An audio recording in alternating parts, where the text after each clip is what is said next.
recognition.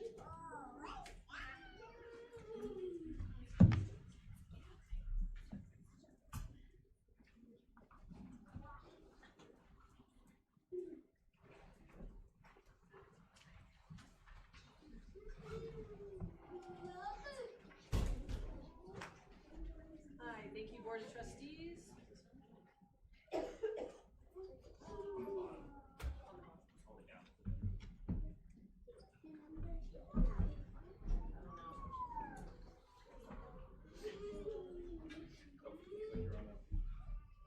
You just hold it down, Jill. Hold it down. Thank you. Oh, you just touch it. Oh, sorry. All right. Good evening, Board of Trustees and Superintendent Sanchez.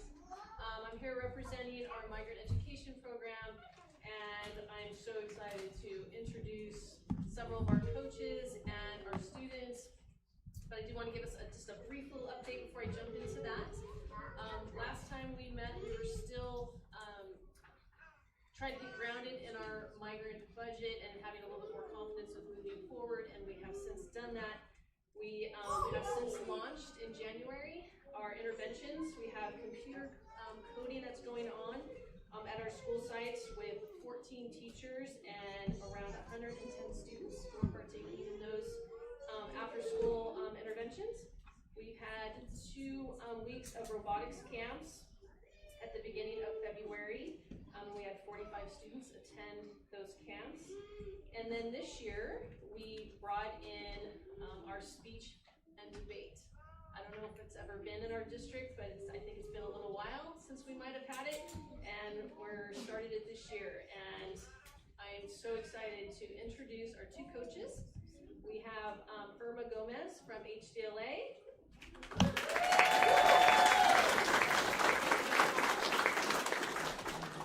And Jacob Oates from Rancho San Luis.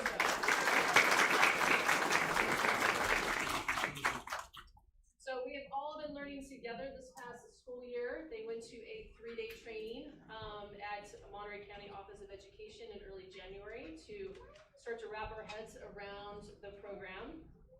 Now, this year we're just focusing on speech, and we have 35 students between the 2 coaches. So HDLA also has MAIS. Kids come over to HDLA to partake. And we have Rancho San Justo. Now all of our middle school students have the opportunity to participate and get to those sites to participate. Twice a week they have their classes, and they have them for an hour, and now they're ramping up for 2 hours a couple days a week because we have our tournament coming up March 7th. So very exciting. It's going to be over at Salinas High School. It's an all-day event for our students, and again, they're just going to be focusing on speech. And we have 11 students that have committed to going to the tournament and seeing how they're going to do. So I'm so excited to introduce them. We have some backpacks that we're going to be handing out to our students as they come up. So I would love for the students, when you hear your name, please come up. I know the board's going to come out and shake some hands too, and our coaches will be handing you a backpack as you come up. We're going to start with Ms. Gomez's class. She has a combination of HDLA and MAIS students. So from HDLA, we have Hannah Luna.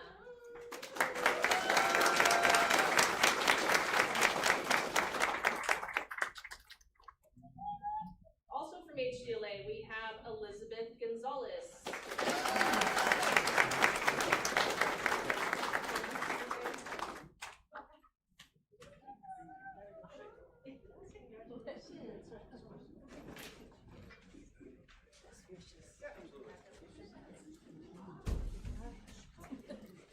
Also from HDLA, we have Alondra Castaneda.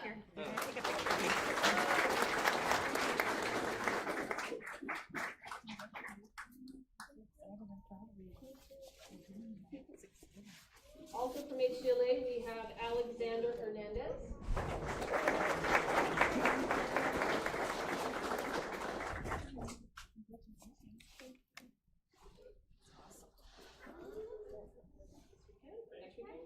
Also from HDLA, Chile, we have Ursel Lopez.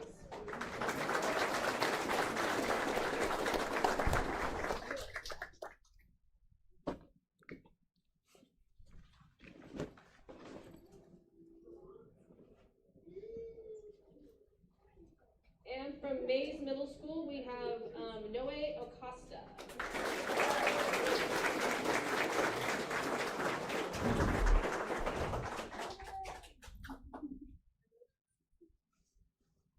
Also from Mays Middle School, we have Samantha Gomez.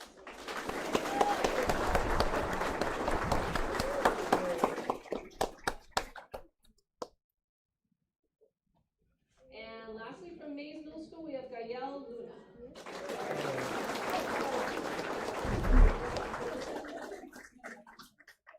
Yeah, we're good. All right, so please stay up, and we're going to introduce Mr. Oates, if you want to come, and we'll have you hand out to your students. So from RSJ, we have Brandon Villa Perez.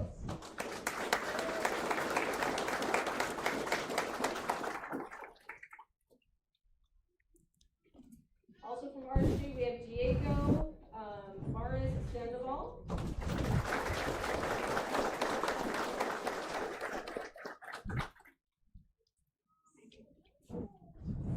And from RSJ, we have Alvaro Celio Roque.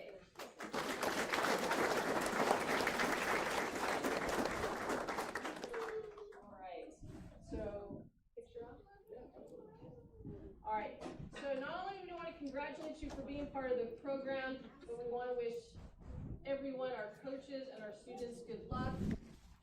March 7th, which is the weekend after next, at our tournament over at Salinas High School. So congratulations, everybody, for being part of the program, and good luck for next year.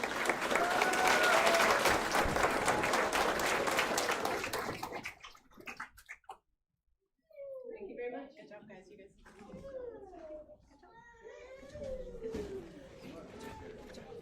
Can we stay here, guys?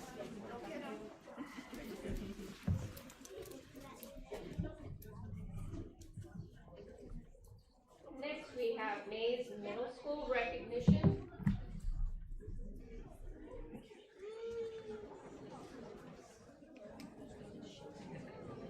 Good evening, Board of Trustees, Superintendent Sanchez, HSD staff, and all of our lovely community out here. Good evening. We want to welcome our students, families, staff, and honored guests. I am Mrs. Kabibi, the principal, and this is Mr. Richard, our assistant principal, over at Mays Middle School. We're both very excited to announce our staff and students who have shown us that excellence is achievable, and because they have dared to go beyond what was expected, they have made their school, their families, and their community very proud. Tonight we're recognizing students who have exceeded standards on the 24-25 CAST Math and English Language Arts summative assessments, as well as our dedicated teachers who have made this success possible for our students.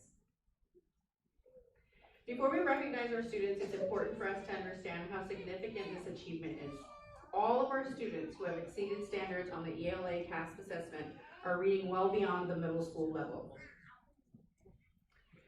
The Lexile levels range from 1160 to 1540, meaning that your students are reading at an 11th grade, 6th grade level, all the way through the level of a junior in college. Round of applause for that.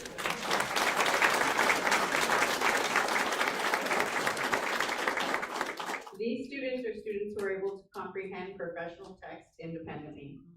This achievement directly reflects our school's literacy goals, and we couldn't be more proud of them. At this time, we would like to recognize our students who have helped us move forward in these goals. I'm going to have Ms. Richard read our names. All right, our first student is Ella Adil. Elias Aguiana Padilla. Eleni Dill. Camila Castillo. Aria Clayton, Anthony Demas Solano, Jesse James Escamilla, Julian Madrigal, Emma Magayon Cruz, Jade Mendoza Robles, Zoe Miranda, Tucker Knoll, Gabriel Starkweather, Cesar Tellez, Gloria Terry, Kaylani Tuong, Juliet Young, Levi Cardenas, Jacob Cleary, Jordan Cruz, Peter Fregoso Maldonado, Gabriel Garcia, Lucas Giles,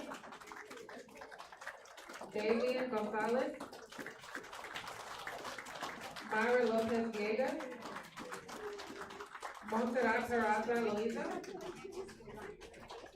Samantha Persine, Rosalind Ritchie, Jennifer Ruiz,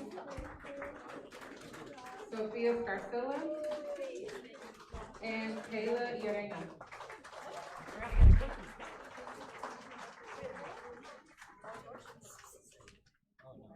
Let's give them another well-deserved round of applause.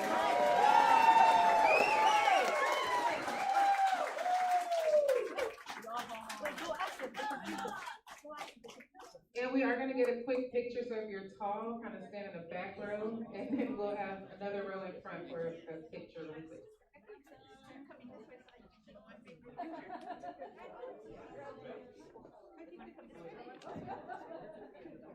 In the back, yeah.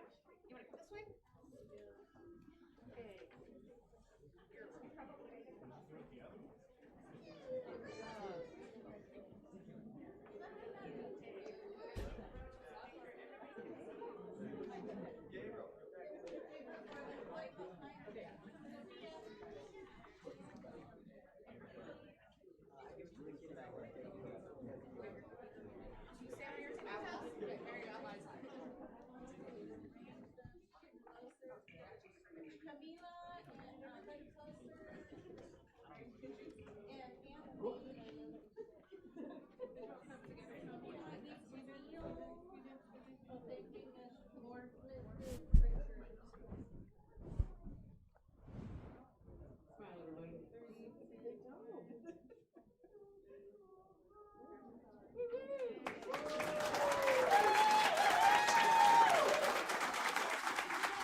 All right, we are also very proud that tonight we get to also celebrate students who exceeded standards in math on the cast. When I call your name, please make your way to the podium to receive your certificate. All right, Isabella Barrio, Levi Cardenas, who also exceeded on the English, Jacob Cleary, who also exceeded on the English, Julian Garfias Magana, Lucas Giles, Demar Gonzalez Garcia, Jennifer Ruiz, Elias Anguiano Padilla, Aria Clayson, who also exceeded on the English, Jesse James Escamilla, who also exceeded on English, Jaden Hernandez, Matthew Macias, Julian Madrigal, who also exceeded on English, Gabriel Starkweather, who also exceeded in English, Zachary Tyler, Jeffrey Valdivia, and Juliet Young, who also exceeded on English.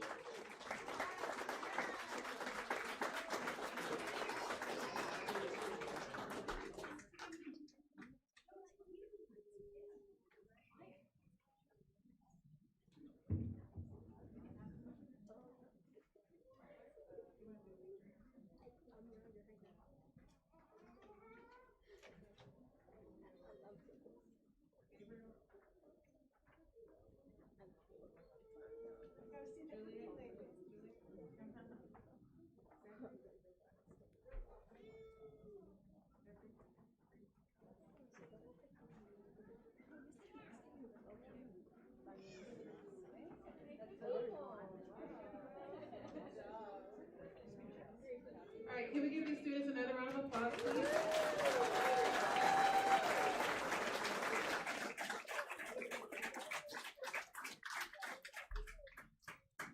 Let's squeeze in for a picture.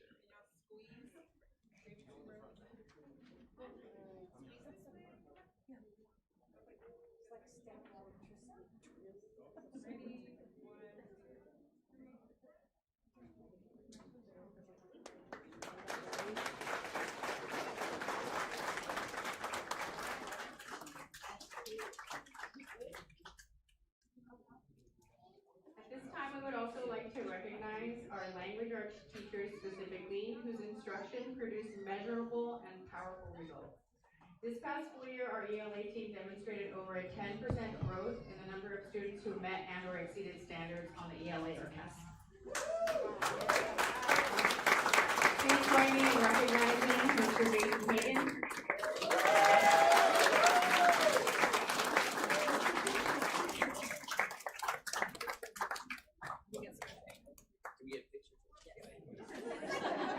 Mr. Austin Bove.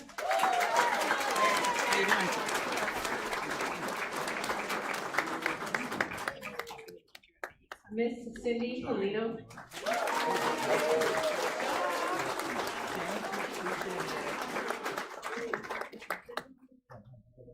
Miss Kathleen Sampson.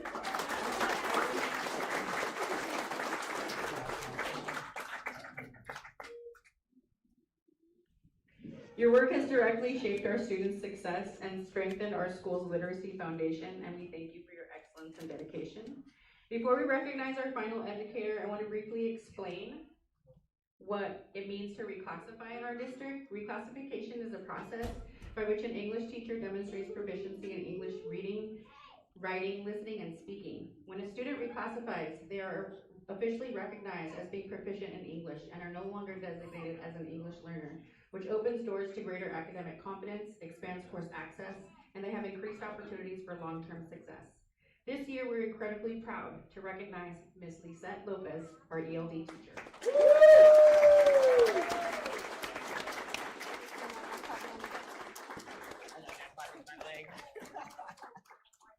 Through her expertise, dedication, and relentless advocacy for her students, more than 30 students reclassified this year. This is the highest number of reclassifications in our entire district. Ms. Lopez, we thank you for your commitment to language development, equity, and student success. Please join me in applauding all of our outstanding work.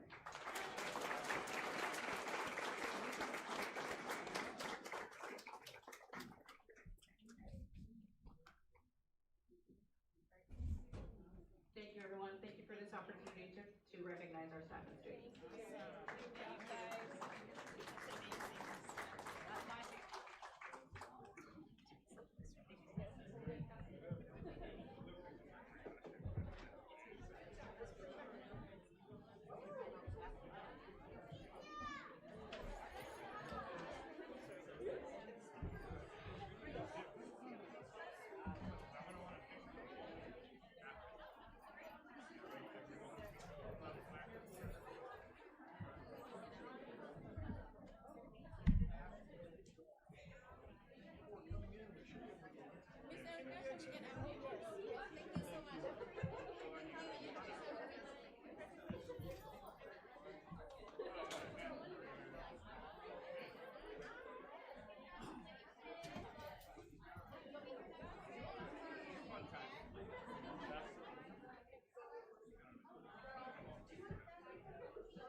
So moved.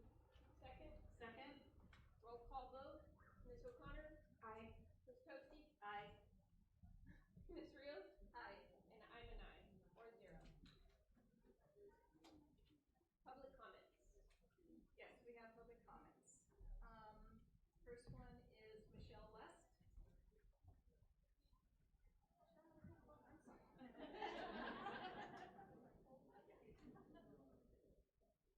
And you will be given 3 minutes. That'll be on the screen. Okay, thank you. All right. Hi. Good evening, board members of Ulster School District. Thank you for giving me the opportunity to speak tonight.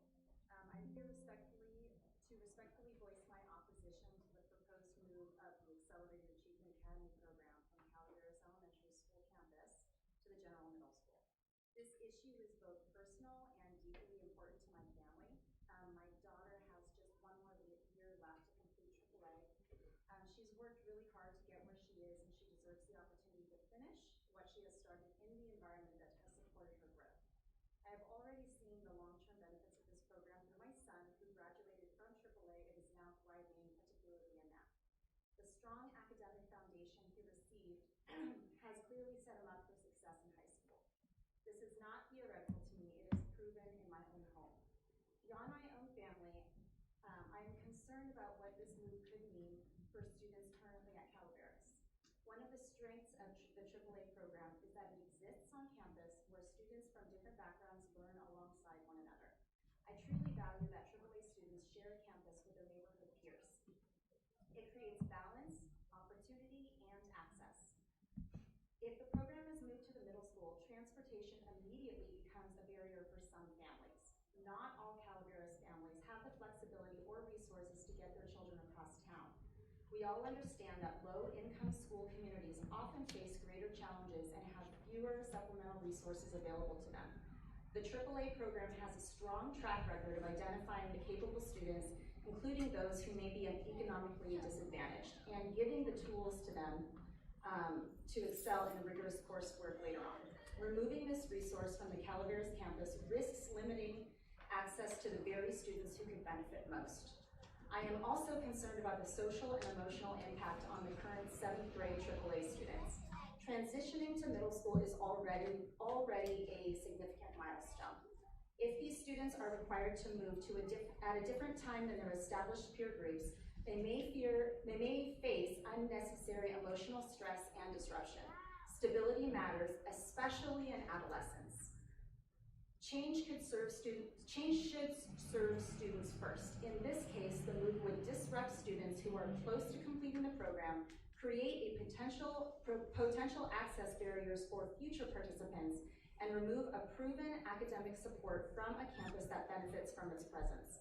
I respectfully urge the board to consider the long-term academic, social, and equity implications of this decision. The AAA program is working. It is preparing students for success. And for many families like mine, it represents opportunity, stability, and hope.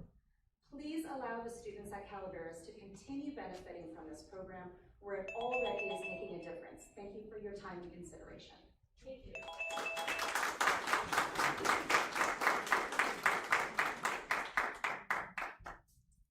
Okay, our next speaker is Ethan Christopher.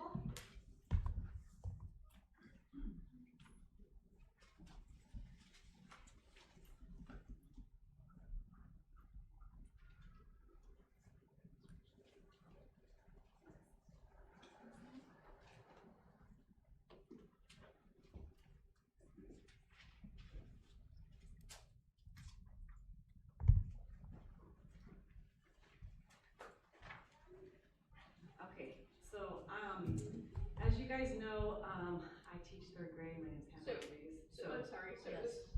are you giving her your time? Well, I believe Ms. Rodriguez also signed Yes. up. So we were kind of speaking together. She was going to say, she had something to say. I was just going to tack on a few extra comments. Okay, so do you want the full 3 minutes, or do you want your separate time? I would love separate. I'm not going to need a bunch of time. So Okay. Okay, so if that we could just would do them be 3 concurrently. minutes. Yeah. Okay, so we'll pull her card out if she's there, and give her the time now, since she's gonna As you know, my name is Hannah Rodriguez. I teach third grade at R. Hardin. I've been there since 2013. And I'm basically wanting to express strong opposition for continuing the co-location of the Hollister Preparatory Charter School on our campus. Again, I'm not criticizing this school.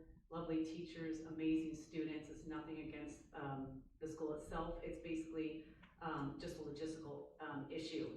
I will understand the whole legal mandates regarding this facility sharing. I'm deeply concerned about the specific arrangement as it continues to compromise the educational environment for our students in the following ways. First of all, there's not enough space for essential services. I've expressed that previously. We do not have a wellness center at our school since there's not enough space. We could not add another SDC class since and even though there is a need for one, we just can't add it. We cannot add another TK class due to the lack of space. As a matter of fact, R. Hardin had to deny 20 incoming TK students this year. They're going to be sent to Sunny Slope since we do not have any classrooms available. This is not fair. Also, another reason why is there's an operational strain.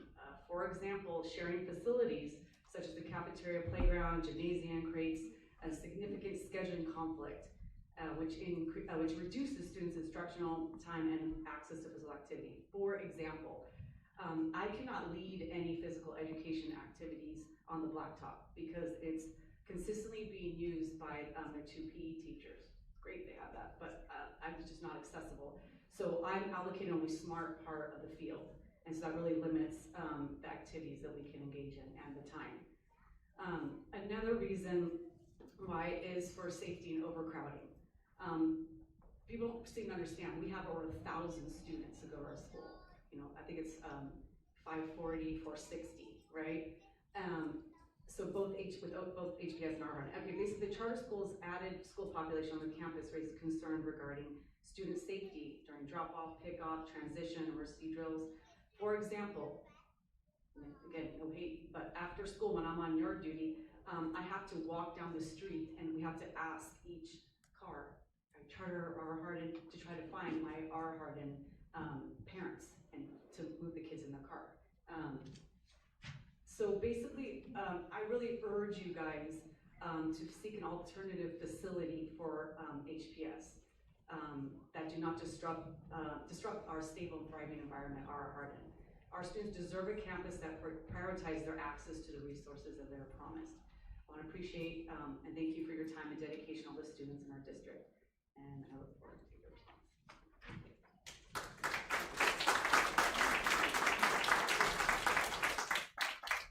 I'm Ethan Cristobal. I also teach third grade at R. Hardin, and Mr. Rodriguez said a bulk of what I've said many times and would say again, so I don't want to re-say what she said, but I also want to add, I did some inquiry and I found out that HPS has about 180 students who comprise their middle school band of students.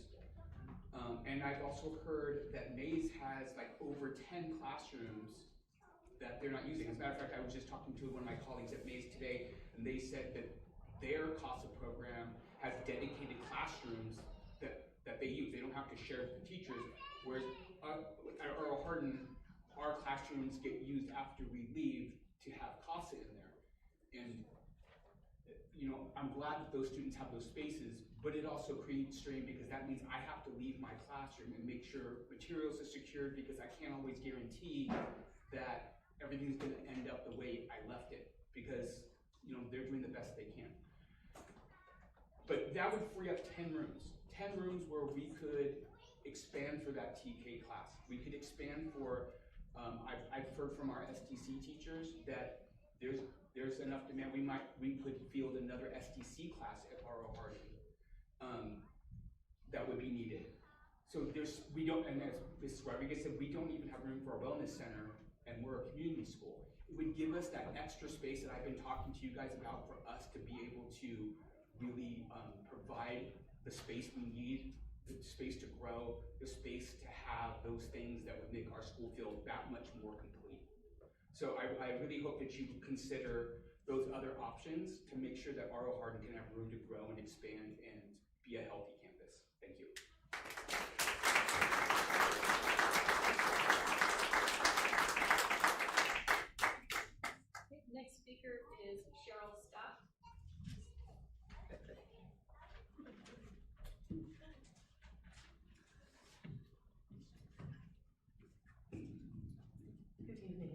Hollister. Good evening, Hollister School District. You can pull it off too if you want it close. There you go. Okay. Hi, I'm Dr. Cheryl Scott. I am the health officer for San Benito County. I've been here since 2023, and I sit with, I'm from Health and Human Services, but I sit with public health, and much of what I do is towards preventing communicable diseases, emergency preparedness, and helping lead efforts to make sure that what we can prevent, we do prevent. So I'm here with two colleagues that are very interested in securing the future for our children and securing their confidence.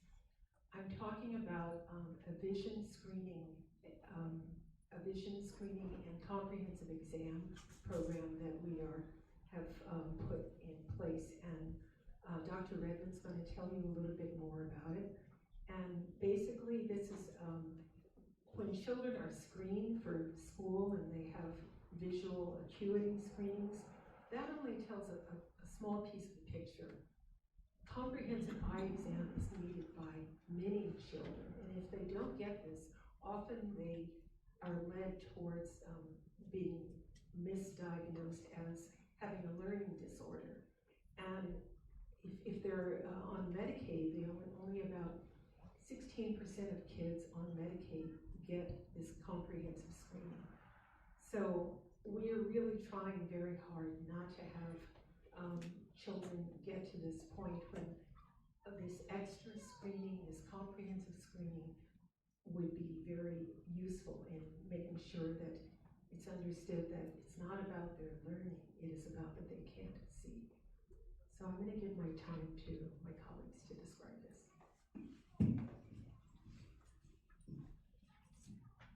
Thank you. Thank you. The next speaker is David Redmond.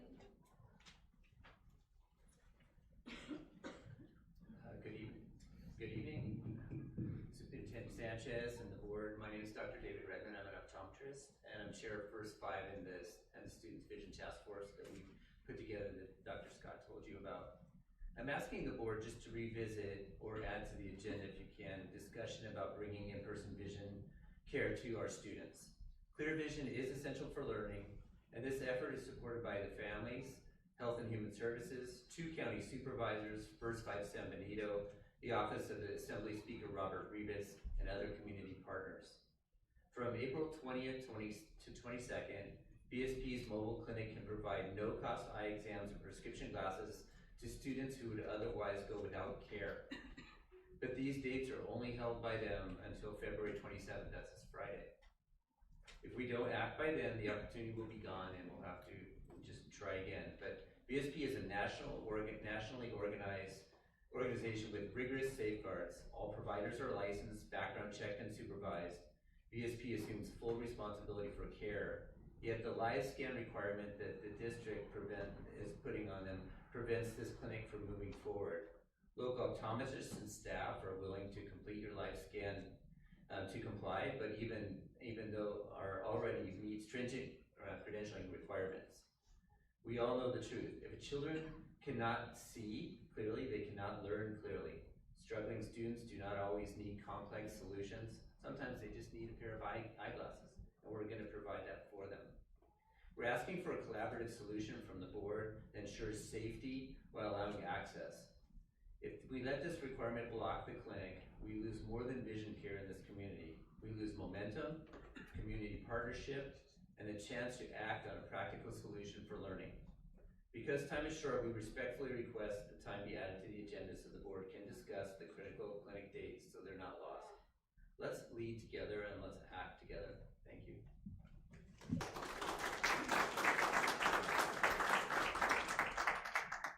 The next speaker is Minty Sotelo. Good evening. I'm Mindy Sotelo. I am here as one of the Board of Supervisors. I'm in here as my own capacity. I do not represent the board tonight, but I wanted to show up. This is a really, really important issue. And So I'm respectfully asking the district to reconsider the live scan requirements as it relates to the upcoming eye examination pilot program with VSP Mobile Clinic. This effort is being brought forward in partnership with the San Benito County Office of Education, San Benito County Public Health Services, San Benito County Probation Department, First Five San Benito, 2 members of the Board of Supervisors, and in collaboration with the Office of Robert Rivas. This broad partnership reflects how important early vision access is across education, health, and community services. The goal is simple but powerful. This is a pilot program to determine whether the data supports ensuring that every child receives an eye exam before starting kindergarten. We know that vision directly impacts learning, confidence, attendance, and long-term outcomes. We want every child to begin school with as much opportunity for success as possible. The VSP Mobile Clinic provides no-cost eye exams and prescription eyewear to students and families who might otherwise go without. However, the current live scan requirement presents a barrier. VSP has indicated it cannot complete district-specific fingerprinting for its licensed providers and employees, even though all personnel already undergo comprehensive background screening and operate under VSP supervision and responsibility. They are operating across the state at many schools. We just have an additional barrier, and so I'm asking, please, let's work through this. I want to be clear. This is not about lowering safety standards. Student safety is paramount, and we respect the district's responsibility in that regard. What we are asking for is collaboration to identify an alternative pathway that honors existing safeguards while allowing this important service to reach students. This is an opportunity for us to show up for our students and our community. It is an opportunity to remove a barrier to care, gather meaningful data, and potentially shape a model that ensures children start school ready to learn. I respectfully ask that we continue the conversation and work together toward a path forward. Let us be an example. Let's take a rural county like San Benito and let's be an example for the rest of the state. Nobody is doing this, and we are working together to bring this to our community. Please, please, before the deadline passes, we really would love to sit down and speak with you all. Thank you for your time and your commitment to our students.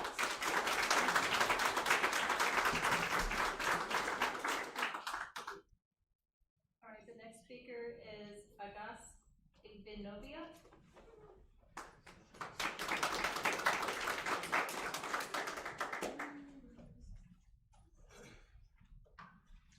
All right, good afternoon or good evening, everyone. Appreciate your time, Hollister School District Board. My name is August Igbenovia. I represent Hollister Tremors. I'm a coach for the Hollister Tremors. I'm also a board member for Hollister Tremors.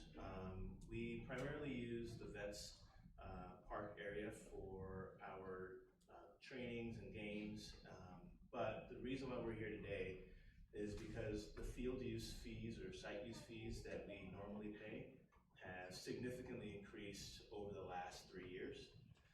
And they've not only increased just for us, but for other partner clubs that use the Hollister Vets. So, Hollister Vets, Memorial Vets Park. So, Little League, softball, Hollister Recreation, they all are in the same boat that we are. They use the school sites for their practices. So, I want to highlight why it's so important for us to address the affordability of access to these sites. It keeps kids playing.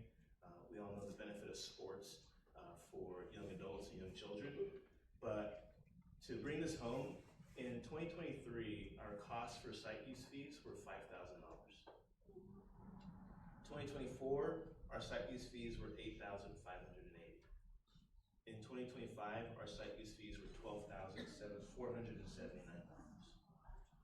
Now, as a volunteer club, as a club that relies on our community, these costs, along with the cost of everything else that is going up in our economy, like the cost of seed, grass, field maintenance, balls, equipment, we are now forced to pass those costs along to our community, our members. And a lot of our members are on the lower income side. Some of them may be struggling to pay our current fees. And so we're in a tight spot because we don't want to run into an operational deficit, right? And being fiscally responsible while also bringing a high quality, playing environment for our children, we feel is important. To keep the field safe, we have to have good grass. To be able to have them to play and practice safely, we need enough fields, and that's where we use the school sites. But in the current scenario, we're probably either looking at cuts or cost raising. And I'm begging, from all of the sports that use the school sites, we're begging a readjustment. Something that might be more fair. I don't know if it needs to go all the way back to where it was before, but where it is today is unsustainable for our clubs to be able to operate efficiently. Thank you for your time.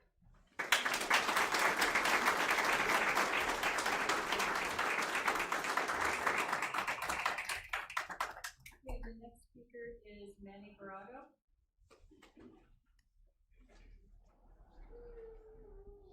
Good evening, board members, Superintendent Sanchez. Thank you all for your service. I really want to commend you guys for recognizing our students. I too am a volunteer coach at Hollister Tremors, and I'm the father of one of the students you guys honored today, Isabel Barrio. I want to speak on two things, and then I'll tell a little story. The first one is obviously the increase of fees, and the second one is the support towards our teachers. I know you guys are in labor negotiations. I want to tell a quick little story. I was born in Mexico, and I immigrated to this country when I was 7 years old. There was two reasons that have allowed me to be here standing today. One is sports, it kept me out of trouble, and two, it was the dedicated professionals that are here with you. So please, can you guys continue to provide the resources for our students by keeping the fees low for the sports and then taking care of our teachers. I mean, we're all here because of our teachers. I don't think any of us would be here without being able to talk, express ourselves, and you two are probably educators. Despite the challenges, I was a low-income student, born in Mexico, immigrant. I was able to get my undergrad and my postgraduate education, and today I'm one of the professors at Gavilan College. But again, it really boils down to the fundamentals, right? Our students and our teachers. With that, I yield back.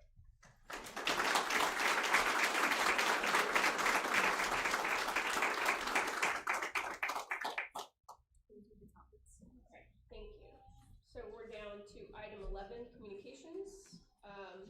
If we have a representative from the Hollister School District Elementary Teachers Association.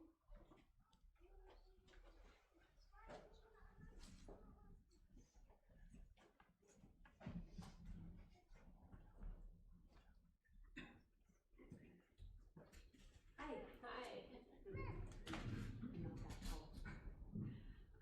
Good evening, Superintendent Sanchez and Board of Trustees. My name is Denise McNett, and I am currently a 5th grade teacher at the Accelerated Achievement Academy. I am speaking here tonight to once again make a plea to leave AAA on the site at Calaveras campus and to maintain the school status quo as one Accelerated Achievement class per grade level. Last month, I was shown a copy of a presentation titled Facilities Master Planning Board Workshop that was to be presented to the board on January 27th of 2026. In that presentation, on slide 22, under the section for Calaveras AAA are the words reconfiguration.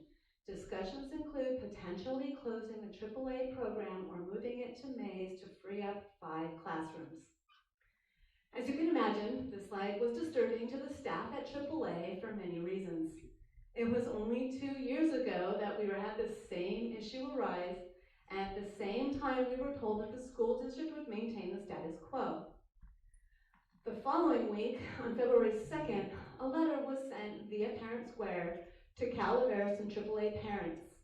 In the letter, you referred to AAA as a small cohort model, not even acknowledging us as a school with our own individual school code and identity. The letter was sent only to Calaveras and AAA, not to all the potential 4th graders in the district who may wish to attend AAA next year. In that same letter, you wrote that moving AAA has not been discussed as part of the facilities master plan process. But I was informed today that you did discuss this very topic at a special board meeting today. For nearly 20 years, the Accelerated Achievement Academy has served a very special group of students and has benefited our campus, district, and community. The classes at AAA are generally composed of more than 60% students from Calaveras and include 2 or 3 students per grade level from each of the other campuses around the district. Providing a program for our district, and in particular Calaveras students who can move at a faster pace than their peers in other rooms, allows the other Calaveras teachers the opportunity to focus on the academic skills that their classes require while not needing to provide as much enrichment for their faster moving students. In regards to the students who move to AAA from other campuses for reasons of their own, know that they have chosen and worked hard to move their students to this campus for middle school. Many of the families prefer the one-on-one connection provided in the self-contained classroom environment through middle school. Other students who selected AAA may have had social issues or been bullied by students at other campuses, so have moved here for a fresh start. Some parents want their students engaged in a challenging project-based curriculum or are looking for the enrichment opportunities provided by the academy that they won't get in their home school or the middle school. For example, we have robotics, computer programming clubs, and extra field trips. Many of the parents of these students have expressed to me that they would have brought their students out of the district if the academy did not exist. Please keep in mind that currently AAA uses only 4 classrooms on the Calaveras campus, 1 per grade level, 5 through 8. This year, Calaveras has 4 4th grade classrooms that will feed into the 2 Calaveras 5th grades next year. Over the past several years, many of the 4th graders from Cal transferred to AAA as 5th graders, lessening the need for an additional 5th grade class. The current AAA class, 5th grade, is composed of 16 students from Calaveras campus. I have heard it said in the past, and I believe it was from Trustee Chris, who's not here tonight, but that if AAA were to move to Mays, the elementary 5th grade accelerated class would just be eliminated, not moved. I think you need to consider that without the 5th grade, to get the students prepared for the demands of middle school, to teach them how to work in the project groups, to tackle the curriculum at a higher level, the students may not be as successful in middle school. If you move only to middle school, you are splitting our school into 2 campuses without the ability for us to collaborate amongst ourselves. Today, I believe that you discussed another option, moving both Cal and AAA middle schools to Mays campus, and that Superintendent Sanchez was directed to look into this option. Before you make a decision, please consider how popular the 6th through 8th grade program at Calaveras is with the families on our campus. Each year, Cal and AAA have to turn away middle school students who wish to attend one of the programs on this campus due to the high demand. Many district parents want to have the option for their students to attend the same school from pre-K through 8th grade. Moving these eliminates such an option for an underserved and often not outspoken population of district families. I am not in any way trying to disparage Mays. It is an excellent school with a fantastic teaching staff and wonderful administrators. But parents do deserve to have an option and have chosen this option for their kids.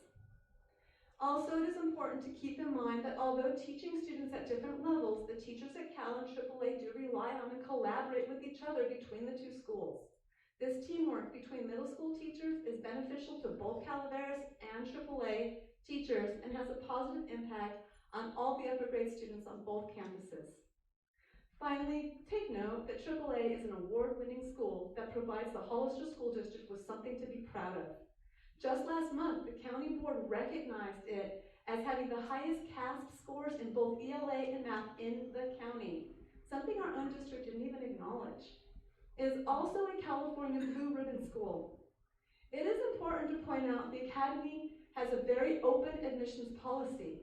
It does not just accept students who are already above standard, but rather they accept students who show a desire to learn and a willingness to try hard. Many students start the academy as below or only nearing standards, but by the end of their time at the academy, they have met or exceeded these standards because they are constantly being challenged and pushed to do their best. Teachers at AAA know every student by name and by need. We work tirelessly to help them all, every day, all day. The experience and dedication of the staff is part of what makes this school successful. Yet year after year, we have to justify our existence to a district and board of education that does not appear to appreciate our hard work. Yes, we will all continue to work hard at whatever school we are placed in next year. But as involuntary transfers to a new site, we will have to start anew to build relationships with the colleagues and students. This takes time. Imagine what the constant effort to prove ourselves does to our morale and to our ability to give our students the best education possible. The constant downplaying of our work and effort takes a toll on our daily self-esteem. Maybe rather than treating us as the problem's small cohort in need of a home, embrace what we are trying to do and let us do it. I am aware that there are facility problems in this district. Our Hardin, the prep school, Calaveras, and we need space. But don't belittle what we do at that site. We work really hard with those students, and I think we just need a chance to stay there as we were told we would be able to just 2 years ago. Thank you.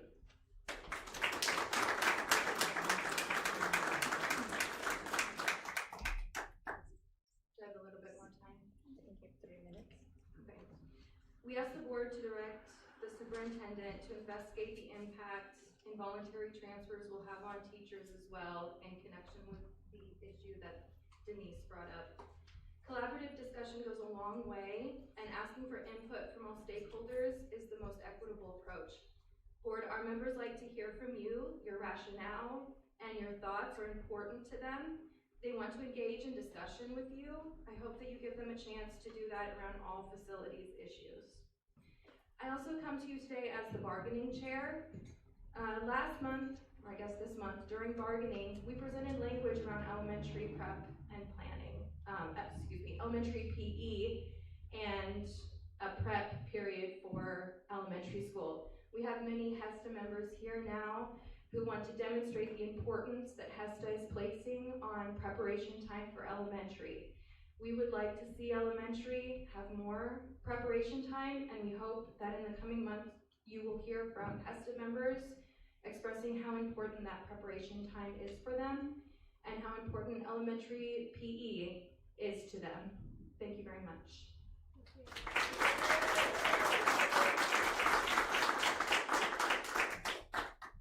We open the floor for the California School Employees Association, Chapter 625.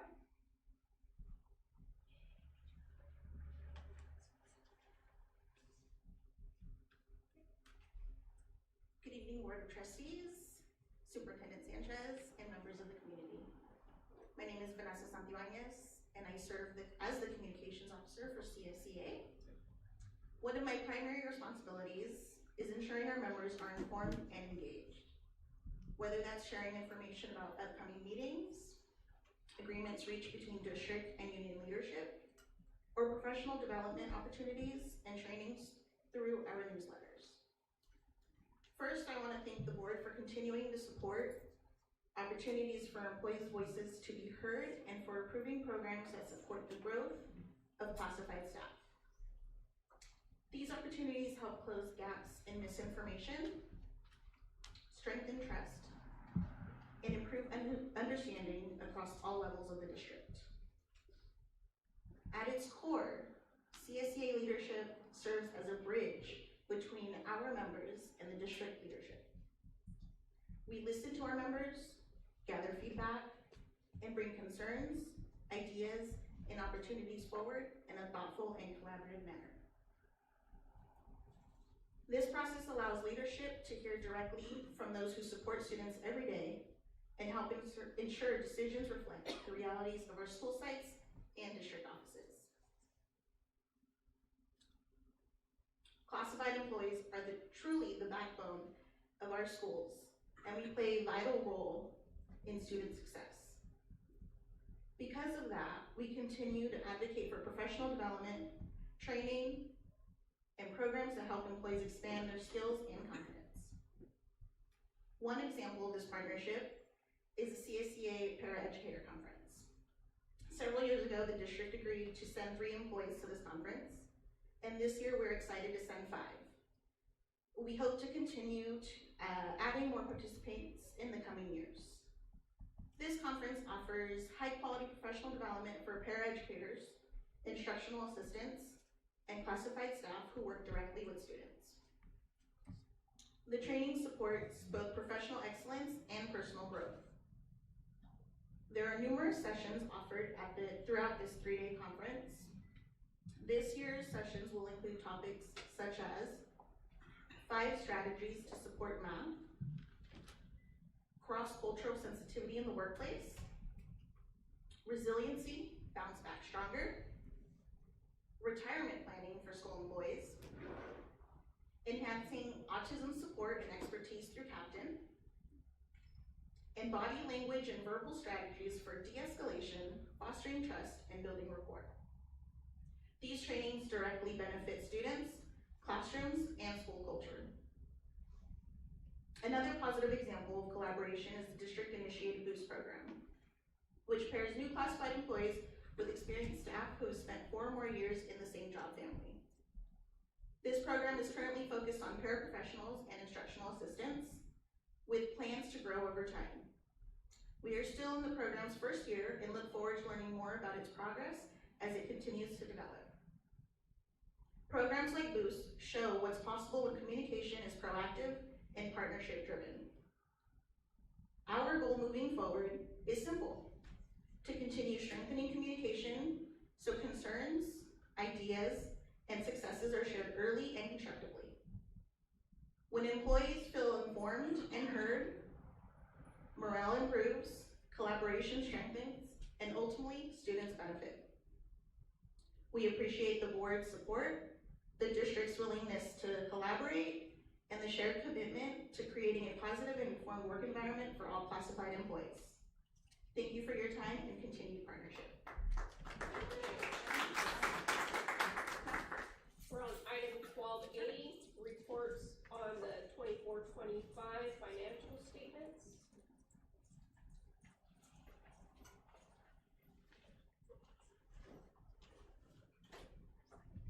Our next report, financial statement. I apologize.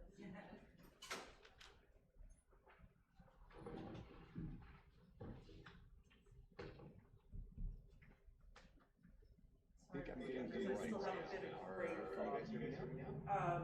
Bill Williams from I. Bailey will be presenting the audit report to the board this evening, and I believe he's online. Are you there, Bill? Yes, can you hear me now? I can hear you now. I feel like the commercial, I'll tell you.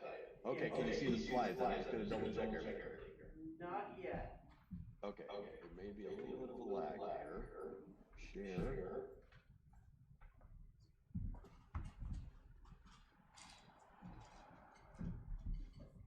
Looks like I'm on now. There you go.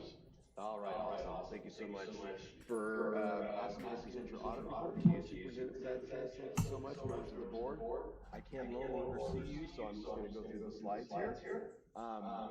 But just to give you a little bit of background about the firm, we were founded in 1917. You may remember us as Fabrinet Trandane Company. Before that, I was with C. Tom Nelson and Associates right out of college, and doing K-12 audits my entire career through all 3 mergers.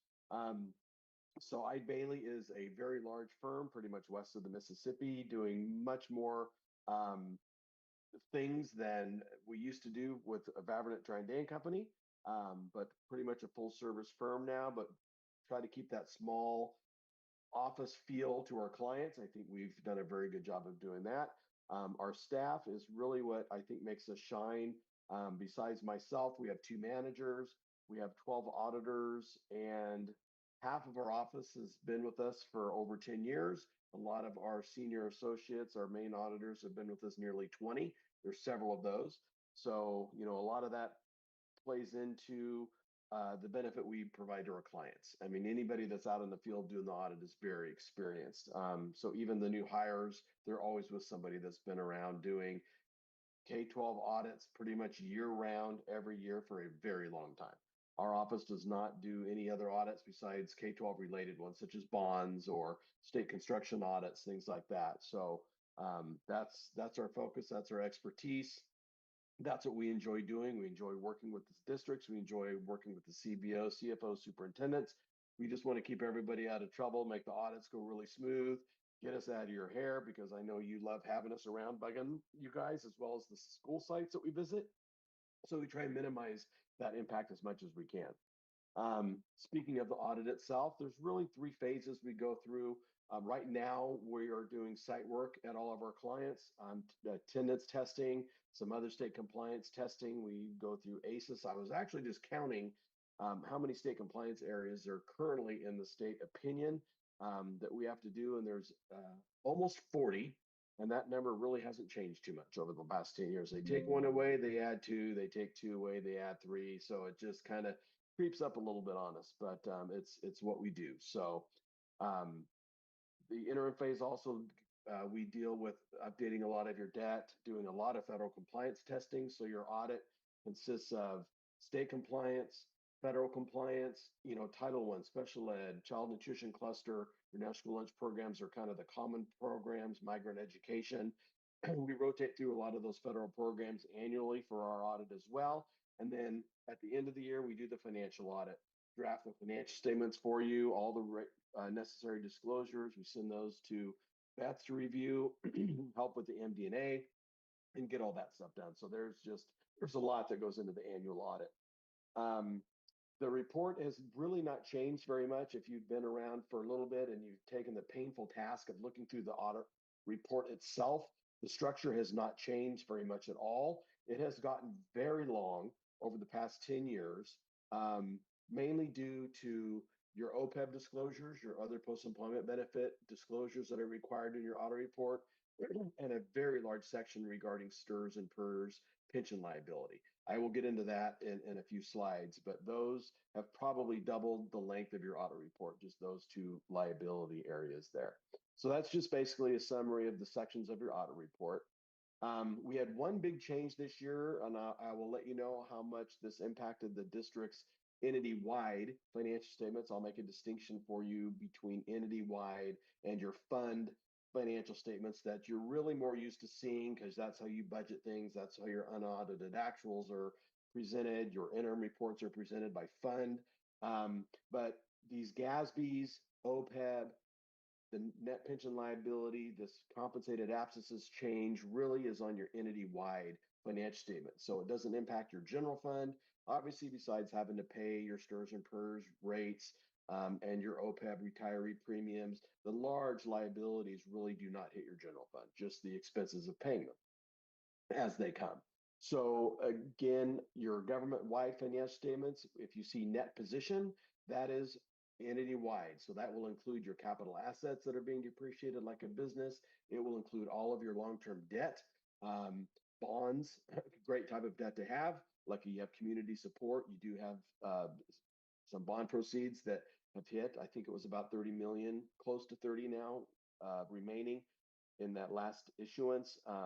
Your governmental fund financial statements, you will see fund balance. Again, that is how you're kind of used to seeing everything as a board in your unaudited actuals, your budgets, your interim reports, and things like that. So the big difference there is just that your fund financial statements do not report capital assets and long-term debt balances. So on the net position side, the government-wide net position, you have a capital assets of $86 million. You have long-term liabilities increased a little bit, 3.6 million. You had 61 millions of bonded debt. This is not proceeds remaining to spend. This is your outstanding bonded debt. Your OPEB liability, your other post-employment benefits for retirees, is estimated at $7.4 million. This is the big one. Your net pension liability is $62 million. So what this is, and we explain it every year because it is a big number, is that this is the Hollister School District's proportionate share of the unfunded pension liability at the state level for STRS and PERS. So there's an allocation percentage calculation that's done every single year, and it really takes Hollister's percentage of the total STRS contributions into the pool and gives you a really small little percentage of the total statewide, and then that percentage is applied to the unfunded pension liability for STRS. The exact same thing happens to PERS. It takes your contributions into the statewide pool, compares it to everybody that paid in, cities, colleges, school districts for PERS that applies to all of them. And it gives you your fair share, proportionate share of that large liability at the state level. So that liability is $62 million just for Hollister. So we know at a state level, it's huge for you guys to have that much of it. Here's the change this year was compensated absences. What really impacted this was the fact that sick leave got rolled into this. So now besides your classified vacation liability that you always would book, now you had all the sick leave for certificated and classified that also rolled into this. Other types of leaves kind of rolled into it as well. It was a little bit complicated, but it really just bumped your number from just under $1 million up to $2.7 million for liability. Again, this does not impact the general fund or your operating funds. You're paying, you have coverage for sick leave, you pay compensated absences. This is just what we needed to recognize as a liability related to those obligations on your entity-wide statements, again, your net position. Your general fund, you had about $3.2 million in available reserves. You were right at 3%. You have a board committed policy to maintain over the 3%, which is about $5.2 million in that. So, you're ended up about 5-6%, which is what we like to see in your combined board policy reserve and your unrestricted available reserves. So it's been very consistent over the last several years. So there's some stability there we like to see. Obviously, as your auditors, we don't like things getting close to only having 3%, and then we start looking at things a little bit closer. Your financial statements, I know board members that have been around a long time, you jump right to the back of the report. That's where your findings are, but keep in mind, the very end of your report is the status of prior year findings. So a lot of times you have a clean audit, but you see that last page and there may have been a finding in there, but you really have to read the title of that and see it'll say status of prior year findings on there. We did have some findings this year for financial statement preparation. We had a cafeteria fund adjustment. Not saying everybody runs into this, but when we have audit adjustments, most of the time it relates to cafeteria fund because it's just kind of out of the ordinary. All of the other grants get closed out together. The cafeteria is kind of off on its own. It's reimbursement claims. A lot of times you have somebody that expects the money to be coming in, so they book a receivable for it. Then someone else, when the money does come in August or September, they think, oh, I need to accrue that, and they set it up and it doubles things up. We see it quite a bit. Good thing, federal compliance. We had no findings for federal compliance. This year we looked at the child nutrition cluster of programs. We looked at special education in Title I. No findings there. Pretty common not to have findings for federal compliance. Every once in a while we'll hit an indirect cost issue, an overcharge, but Hollister, you guys were really good this year. Child nutrition is a beast to stay compliant with, and they did a very good job in that department, making sure everybody was impact and the reports are right and the claims were right and everything else. State compliance, like I said, there's almost 40 areas of state compliance we have to look at. We had an attendance reporting error that we found between P2 and annuals, pretty minor. No fiscal impact for that. We had an instructional materials public hearing requirement. We have to check that as part of the almost 40 things we have to look at. There was no fiscal impact for that either. Just kind of have to clean it up and make sure it doesn't happen again. And then we had an unduplicated people count finding, which was about $85,000 fiscal impact there. Compared to the district size, that's pretty minimal, and it's really money that you probably never should have gotten in the first place because your unduplicated people count was too high. We usually have we have 45 school district audits right now, I think, roughly, and we probably have 5 to 10% of clients that just miss this. So there's just a lot that goes into the unduplicated people count, and a lot of times it's that. However, the district is tracking their meal status on the students doesn't get uploaded accurately into CalPADS, which is the state system. A lot of times what we see would be students that go from free reduced price meals to paid. That change does not happen. So on the CalPAD side of things at the state level, which is what's used to get your unduplicated people count percentage, it stays as a free reduced price meal student status, a qualifier for unduplicated count, and they should have been changed to paid. So, what we've done, and districts are really trying to do this, but I think a big point of this is making sure that the parents and the staff at the school sites understand that your lunch application process goes way beyond making sure your students can get free meals, right? Because I think everybody's getting them pretty much now anyway. But that is a huge factor in that unduplicated pupil count. So when you don't get the application back and the student has to be moved from free reduced price meal to paid, it impacts the unduplicated pupil count. And again, that's normally the error we find is that change doesn't get uploaded into the state software. So just to reiterate that it's very important to get those applications back, whether the student wants to eat or not at the school. More of a problem at high school districts. I understand that. My daughter's in high school. She will not eat the school lunch. So, but they got to get those applications back in. But we had a very good audit this year. The report got out on time. The sites were very cooperative. We go visit a few of them. I don't know when we're coming out, Beth, but it's probably within the next, if we haven't been there already, it's coming pretty soon to go visit the school sites. And, the findings this year were minimal. And, things just happen. There's just a lot that fiscal has to deal with. There's a lot that your special projects need to deal with. It's a lot that your attendance department needs to deal with. But the district's doing very well, and we really enjoy doing the audit out there for you guys. So thank you very much. Thank you very much, Bill. I appreciate you presenting the audit report. I will address the 2 audit findings that are in there. Because our report was actually filed on time and it did not need an extension this year, the state has already returned their audit finding letter to us. There's 2 items that are on there. One of them is the underreporting of ADA, and the other one is the unduplicated pupil count. The unduplicated pupil count, auditors will pick a selection of items, a random selection of items for the students that we have marked as unduplicated pupils and ask for the substantiation behind it. As luck would have it, they asked for something that was 4 years old, and we could not find the forms. And we looked, and we looked. So the students at the time that we marked them as unduplicated and qualifying for free and reduced lunch, which would have been on the alternate income form, not on anything that comes directly to food service. We had a form, we changed it. 4 years later, we couldn't find it. And unfortunately, those things happen. We are working on a better process for that. And as we go into year 1 of CEP beginning next year, we're going to be working again very closely with food services, and we might have just a single form for gathering that information. The unreported ADA was already corrected. It was corrected in June. So that's already been corrected with the state.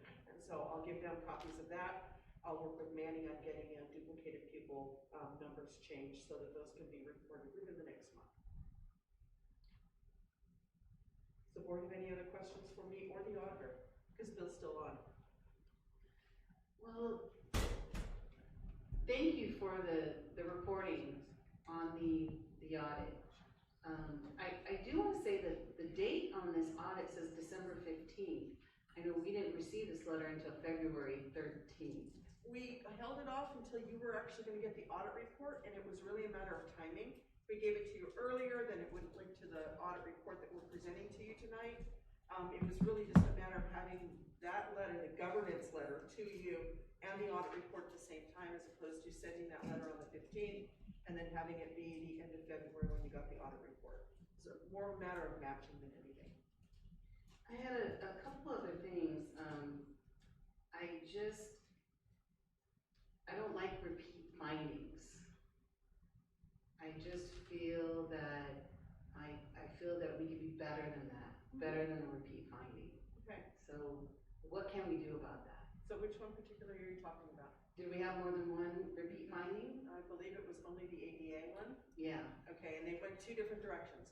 One was last time it was over-reported and they couldn't substantiate it, and the other one this last time was the extended school year. And that was, don't mean to minimize it, but it was a simple mistake on my part to not carry that number from P1 reporting to P2 because it's all reported, it's consolidated onto a spreadsheet. And so I didn't pick that up. We caught it when they were here and I was doing P annual, and so that's why the correction has already been made. I've corrected the spreadsheet. We've got other steps that we put in place to make sure that we don't miss that. And also, I just feel some of these were easy fixes, that they should not have been. Even like the 10-day reporting on the materials, and we only did the 7-day. I felt that was really something we could have done. I mean, The parent notification. yes, I feel Was that, that for this year or was that for last year? I don't know what it is on here. Okay, well, what you get in the audit report is you get findings for this year, and then you get the status of the findings from the previous year. So if it's a 2024, then it's last year's. If it's a 2025, then it's this year's. Well, it doesn't matter what year. Well- It doesn't matter what year because we could have done better. Well, and I hear what you're saying, but if it was a 2024 and it's not a repeat finding for 2025, we have done better. I didn't say it was a repeat finding. No, I'm on that. telling you that we are doing better. Right. That's my attempt to tell you that we are trying to do better.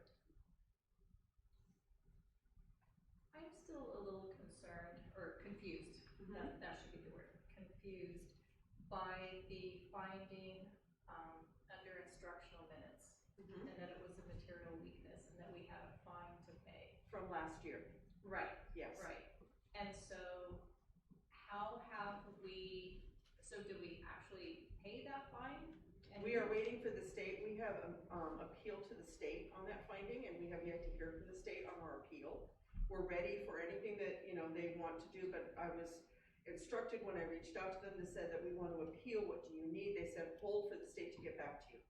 So I've got my whole packet ready as soon as they get here to appeal that finding.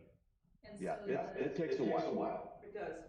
So the money goes back to the state of California? Yes. Okay, and then what have we done so that we don't get into that again, because that was a hefty fine? It was, and we spent a lot of effort at the very beginning of this year to review the instructional minutes for all of the school sites, and it was a combined effort. It's not just me, but Colleen Myers. We worked together. There is a spreadsheet that we blocked out to make sure that school sites couldn't override the calculation. We send it out, we review it for all of them, we take into consideration busing times. There's a whole bunch of miscellaneous pieces that come together. And so we are looking at all of them, even to the point of saying, you need to start 2 minutes earlier, or you need to wait 2 more minutes, and what will that do with busing? And that whole puzzle piece that has to come together. And so we've got the instructional minutes for this year that we spent a considerable amount of time on to make sure that they would be in compliance this year. Okay, and so when we get that notification from the state, and it does not go our way, where will that fine be reported, and how is that going to affect other things? You know what I mean? So what we did at the end of the audit of 24-25 year is we pulled that money over and we reserved it in a special reserve. So it is sitting in case this doesn't go our way, and it's ready to be paid. Okay. So we had that conversation at a board meeting as we closed the books to say, this is what we're going to do. We're waiting for the appeal. This could take some time. But in the meantime, it is sitting over here in a special reserve, waiting for the state to either say, okay, we are ready for your appeal, we accept your appeal, we'll give you a partial acceptance of your appeal, or we deny your appeal. We are ready to go with money that's not going to affect the unrestricted general fund because we've already pulled it out and put it in the special I reserve. just wanted to double check that. Yeah, and it is clearly marked with the ed code section on this instructional minutes. That I clearly named it that. Okay, thank you. You're welcome. Any other questions? No? Okay. We don't need a motion to approve the financial statement. I don't believe so, just accept it. All right. Thank you, Bill. Thank you so much. Thank you. Item 13, Superintendent Report for February 2026.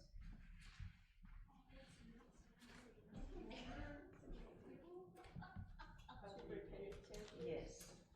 Good evening, board. Tonight I will give you a brief update on our enrollment, as I typically do. But as requested, this report is primarily going to focus on our new, potentially new administrative regulation and board policy that is about immigration. It's regarding immigration. Okay, our enrollment by site, as we typically do, and then a view of our grade level enrollment district-wide as well, just for our information.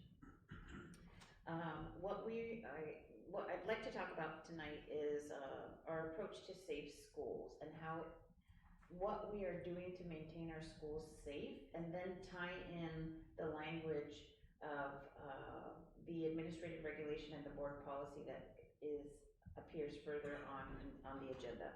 So as we know, we have Positive Behavior Intervention Support, PBIS, and that program at several of our schools. I've gone to, as we go to our schools and we see how well implemented PBIS is, we see that students are supported in their behavior. We have positive and clear expectations for our students at our schools. We also have staff training in place, and I'm not going to go through all those different type of trainings, but there are some to give us an idea. We also have systems. This is the first year, I believe, that we are using the Verkada visitor check-in system. We also contract with Level 1 private security that still makes rounds to our schools. I think that's important to note. We have volunteer policies in place. We have visitor policies in place. We have board policies and administrative regulations for volunteers that include, the LifeScan piece. Okay, moving forward. Safe spaces. We have a supplemental approach to lunchtime and after school activities.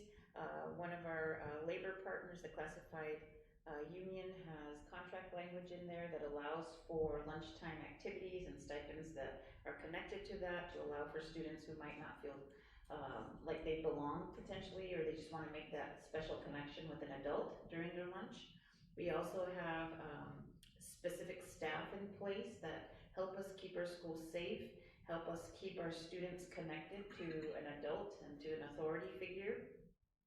And when we think about it and we look and I start listing all the different staff, I think in the end, it's every single person that makes an impact on our students and makes that connection with our students. And I think it's important to recognize that as a whole.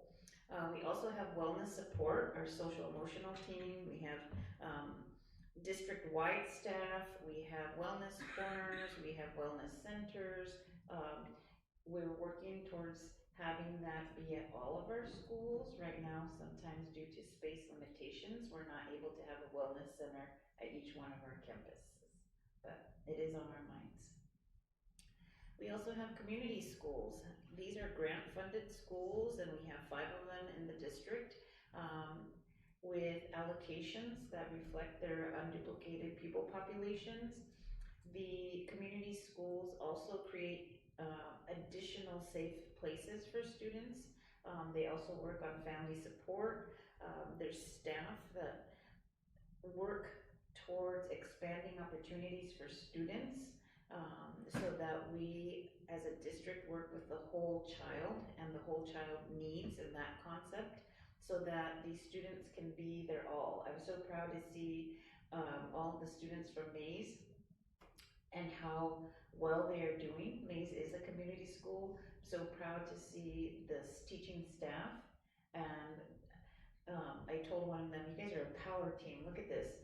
Because it's not only the language arts, but also the ELD teacher. And all of our schools have amazing staff, such as what we saw tonight. But these are our community schools, and tonight was the Mays focus. So I'll move on. Again, the whole child, and it takes everyone, and we will now jump into the specific language that we will see in our board policies. So our board policy and administrative regulation, this is what appears later on in the agenda, AR and BP 1445, and this is called community relations. And this goes along with the concept that the state of California has in place of having districts have a specific approach to how we relate to our community. In this case, we will be looking at what we will do should immigration enforcement take place or attempt to be taking place at one of our schools. So we'll move forward. What the highlights are of this new BP and AR is that it definitely guarantees and delineates FAPE free, appropriate, public education for all, a commitment to safe environment, privacy of information for staff and students, response to immigration enforcement, also encourages emergency preparedness. It also supports and encourages support for families on behalf of the district, and what our reporting and accountability requirements are should we have an encounter with an immigration enforcement type of activity on our site. So we'll move forward. So there's a lot of language on here, but I tried to really just pinpoint the key features, and I'll explain these because they will tie to one of the upcoming agenda items. Safeguards for student information. So unless there is a subpoena, a judicial warrant, a court order, something to that level, we cannot disclose student information. We can't collect student information, and we haven't been, but I just want to reiterate, for reporting of citizenship status or immigration status, the Ed Code that applies to all of these different bullet points is also listed next to the blurbs. We can't collect information regarding the student's family. This is again a reiteration by school districts to families in their communities that we are having safe environments. We also cannot disclose verbally or in writing to an officer or an employee of an agency conducting immigration enforcement any educational records or information about students, their households, their family members, and we can't disclose, oh, that student usually comes walking around 8 o'clock or 8:30, that would be the travel schedule, unless the parent gives us consent. So we'll go into that a little bit more if we go forward. Additionally, the new BP&AR also safeguards staff information, because we may have staff that could be impacted by this. So we cannot disclose any information, again, unless we have a subpoena, a warrant, a court order, or the employee themselves have written something and is allowing us that consent. We need it in writing, or else we cannot disclose. And those are the different civil codes, ed codes, and government codes as they apply to personnel matters. So again, keeping our staff safe. What we do want to caution is that we would never encourage staff to obstruct, interfere with, or impede any type of officer or an employee of an agency conducting an immigration enforcement who is entering the campus or entering, one of our school buses. That is never something that we would want to encourage, because we wouldn't be able to guarantee the safety or the outcome of that interaction. But we'll talk about how it is we as staff should interact. Okay. So the steps that staff will take when records requests are received. So this is the technical pieces. We will absolutely make a copy of the request, because remember, it has to be a subpoena, a warrant, a court order, something like that. And staff are required to notify the superintendent or designee. Staff also have to notify the parent or the guardian of the student that's on the notification. We have to provide the parent a description of the request and any documentation that we have in relation to this circumstance. Unless the court order, the subpoena, the warrant indicates that we can't, for example, the cases that involve child abuse or child neglect, those are the, caveats where then we would not provide that information to the parent or the guardian, because maybe it's them that's being investigated. Okay, move forward. Okay, the way that we will respond when we have a request for access to students, when they are on the bus potentially, or they're in a non-public area of a district property. Non-public area would be anything beyond, for example, the office. The office is a public area, people can come in there. So what we will do is that we will have to definitely notify the officer or agency employee that before we can respond to the request, they must first receive notification and direction from the superintendent, principal, or designee. So this is talking about like school staff. Staff will request to see the record, request to see the documentation. They must make a record of it. They must take note and record the agency employee's valid identification, which includes the name, the badge number, if applicable, phone number, request to know who the employee's supervisor is of that agency. Additionally, staff also must request that the officer or agency employee produce any documentation that authorizes what it is that they're requesting. And we must, as staff, make copies of all that documentation because one of those records must be kept for district purposes later on, and we'll see why.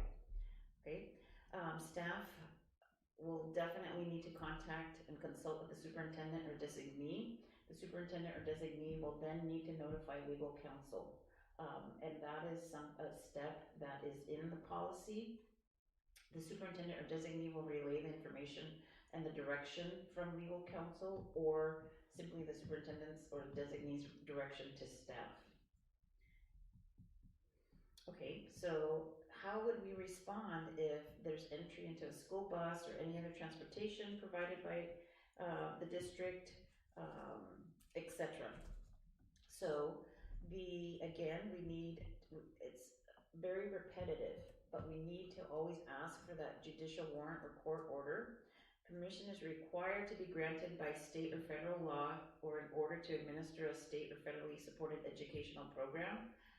Or the officer employee is a sworn law enforcement officer and declares that exigent circumstances exist and demands immediate access. So these are the, I would say, the exceptions when there could be immediate access.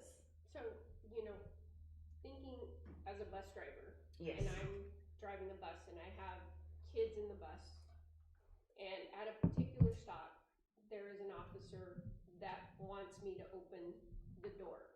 My reaction would not be to open the door. I wouldn't open the door to anybody, because my job is to protect the children that are on the bus. Unless, and I think we have to be clear with staff exactly what the scenarios may look like and almost play them out. Yes. In the sense of, what would you do in this situation? Because I think it's important for them to conceptualize being in that situation and knowing how they would react and what they would do. Because again, I wouldn't open that door. I would want to see the warrant either put on the door that I could read it, but I would not, and even that, still not opening the door until I was able to contact the superintendent and go through the steps that I'm required to do before I even open the door. Yes. And take a picture of it if they have one, because if they don't, then, I wouldn't comply. I would probably just keep going. And so again, but these are realistic things because I've seen many different scenarios that have happened to bus drivers and confrontations in city streets. And so I think that's the worry that I have as an LEA, and even with our migrant recruiters being at locations where there are migrant workers and getting swept up in one of those raids. And that is a concern. How are we going to safeguard our staff? What is that going to look like? And what do they need to know how to protect themselves, or who would know if they were picked up? If they were out canvassing, we wouldn't really know what location they're at. Right. And so, or, you know, at labor camps that they generally go to. Because again, when these things happen, they happen at locations where they're more than likely, most of us that work in migrant are going to be looking for potential OSYs or families with children. So it's those types of scenarios that, you know, kind of go through my mind as an LEA and our employees and our responsibility to protect them as well in these types of situations, of how to prepare them, how to respond, right, in a proactive way, but almost like playing that out. What would we do in this situation? How would we protect them and the kids if there's kids around? Just a note, Erica, will you be sharing this with the first student? Because the bus drivers are not our employees. Right. Yes. Yes. So what we have prior to this board policy and administrative regulation is a Google Drive folder that has a bunch of resources. There was a previous PowerPoint slide presentation that I created interpreting the other board policy and administrative regulation that's available to administrators. Because this is more encompassing and talking about community relations, we will go further than that. And I think that creating the scenarios for staff is key, and sharing that in a more universal mechanism.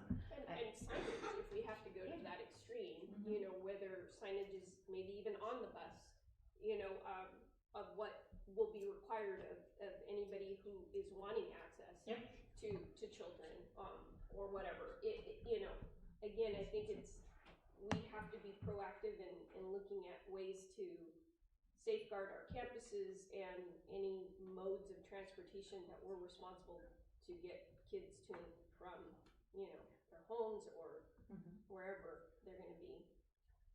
Yes. And just letting our staff know, like I know with migrant, when I was doing it, I just had the staff tell me where they were going, and what time they expected to be back, and then a phone call to check into the office. Just because we go out to the ranches and we go out into places that, you know, could be something. Some of them are unsafe, and now, I think it's more of a concern. You know, not to maybe, I mean, because we've had these discussions, sharing our location, or putting it on our calendar of the actual addresses if we're going to an address or a location. But you know, definitely carrying our cell phones, because we have kind of determined, okay, if something happens or if there is presence of ice, that we have to make a quick judgment call, or at least text 911 to our immediate supervisors, and that she would know, okay, there's something going on. We have to be careful. Sure, yes, absolutely. We can definitely work with staff to encourage these practices, and I know that some of the migrant staff have district funded cell phones, so we definitely can use those and remind them about sharing details such as what time they anticipate returning, checking in with somebody in the office, and so on. We can work with the program. Okay, moving forward.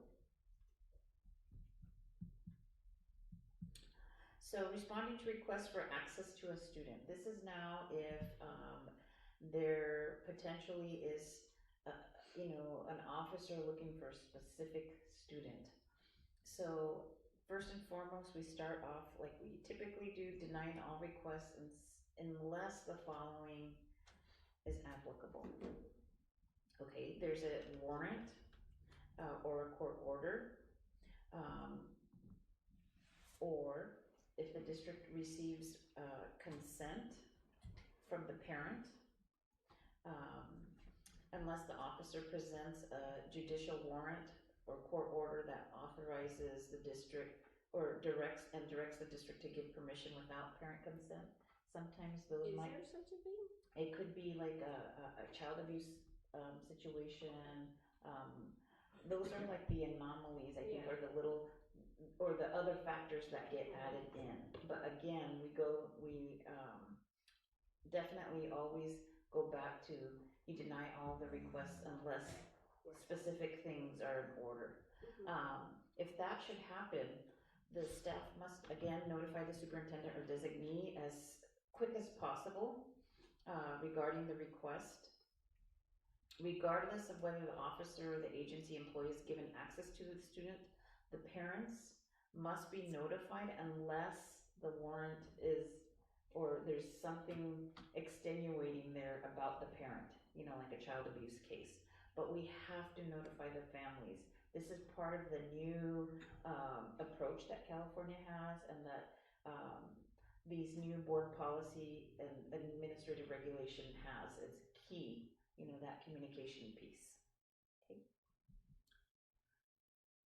Responding to, again, entering the school bus or other transportation, district property, what do we do? These are based on the different sections of the new BP and the AR. They seem repetitive, but it's different scenarios. So the officer or the agency employee provides again, judicial warrant or court order. Permission is granted by state law or federal law, or in order to administer a state or federally supported educational program. The officer or the employee is a sworn law enforcement officer again, or declares that exigent circumstances exist and demands immediate access. This is kind of like the previous one, almost verbatim. These would be the circumstances where access would be granted in these cases. Staff would comply, however, they would need to immediately contact the superintendent or designee, and then superintendent or designee has to contact legal counsel. And so I know for our specific site, the front office staff were given laminated steps on what to do. And it is all to buy time. Each step is preventative in the sense of I have to contact my superintendent. I have to be given time to do these following steps. I can't let you on, I can't let you in, I can't do anything that you're wanting me to comply with until I have to get these things in order. And I think it's important for staff to not get nervous and not allow folks to just get fearful of the presence of someone demanding entrance or access. And so it is important, for our front office staff to have really clear, proper training to capture this. And I know for us, we have 2 law enforcement officers as backup. Yes. Or staff in case they feel, and these are classified staff, so being a part of that conversation, ensuring that our classified staff feel supported and well-trained is gonna be extremely vital, so that we know that nothing gets missed. Yes. Right? So in addition to, I think, having a more universal approach to sharing this information, after today, tomorrow, I have drafted a letter for the parents to go out in English and Spanish. I shared that with Board President Grist and Trustee Martinez, so that will go out. We can also definitely have these conversations with CSEA and HESTA at the monthly meeting. But we also have an upcoming department lead or department secretary / site secretary meeting where they come in and then we either train them on something or give them information. So this would be on their next agenda. And then we will review this with the admin. Again, they have access to that drive, but because this is a new AR and a new BP, this would be something that we would talk about, I would say, at one of our upcoming meetings. Okay. Okay. So when there is a agency employee or immigration officer pursuant to the regulations The admin regulation, they're granted permission to enter the district property, which are not open to all visitors. They have to first register, and this goes along with the buying time. We already have a board policy 1250, where they have to check in. In our case, it's Vercada. So, okay, there's an extra few minutes. What then has to happen at the district level, the superintendent or designee has to send an email to this agency reporting also the situation. This was not the case before, but now there's this Bureau of Children's Justice in California collecting this type of information. Okay, we'll move forward. So now let's pretend that immigration officer or agency employee is on campus. So additionally, what has happened in the last year, our comprehensive safety plans have been updated to include new language as well, that deals with situations such as these. When any officer or employee arrives on the campus or is imminently present, I would say on or around the district property, we have to notify the staff on the campus. That potentially could be an all call, if there's maybe a Google Hangout that goes out, but there has to be notification to staff, and there has to be notification to the parents or guardians of that campus. Not only of that student that potentially is involved, it should be global for that whole school community. And that is also, again, part of the comprehensive safety plan. There's a caution here that goes along with these policies that staff are definitely not encouraged to obstruct or interfere with or otherwise impede, because, you know, the outcome potentially could endanger the staff member. So we will move forward. So what happens when all the officers or the agency employees leave the campus? So this is also something that is new. Every staff member that has observed or interacted with the officer or agency employee will provide a copy of any information that they received or that they collected. Again, going back to the identifying information such as the employee or officer's ID number, the badge number, phone number, supervisor contact information, and so on. Any documentation that authorized the officer or the employee's request to be on the campus. Staff, for example, the administrative staff at the school site has to identify any other staff that interacted or communicated with the officers or the agency employees. These staff need to provide a description of their interaction, but also of the requests that they received, any activities that they observed by the officers or the employee agencies, and if they were provided the subpoena or the warrant, etc. So this involves kind of more eyes, more ears, more witness statements, I would say, and those items would be gathered up. Okay. We also, so another key piece is video footage. You know, our cameras, we've installed cameras inside our offices to also get whoever's coming in and going to different parts of the office. I think it's important because, again, you know, that footage, I think, can be utilized in whatever fashion we need it to use. We also have that at all of our schools, so we would be able to use that as well. Thank you, IT. So the last two steps would be that we have to know the district, the site staff would need to notify again the superintendent, the designee, or legal counsel. We also have to record how it is that we responded, what our interactions were, any written notes. You know, maybe somebody was in their classroom and they were taking notes of what was happening, or, you know, appearing, you know, in proximity. and any interactions, whether they were, positive or negative, we just need to know it all and gather that information. So this doesn't include recording an interaction. There's language in the board policy that talks about, it says, record of, but it doesn't say like, a personal cell phone. Could a personal cell phone be used? I would say that would open up the employee to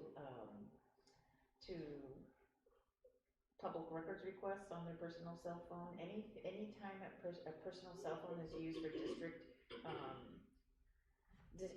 purposes, or a personal computer on our network, that opens up that employee's liability for, should we ever get a public records request, then we would open their personal cell phone to that public records request. And then you never know what they're gonna find.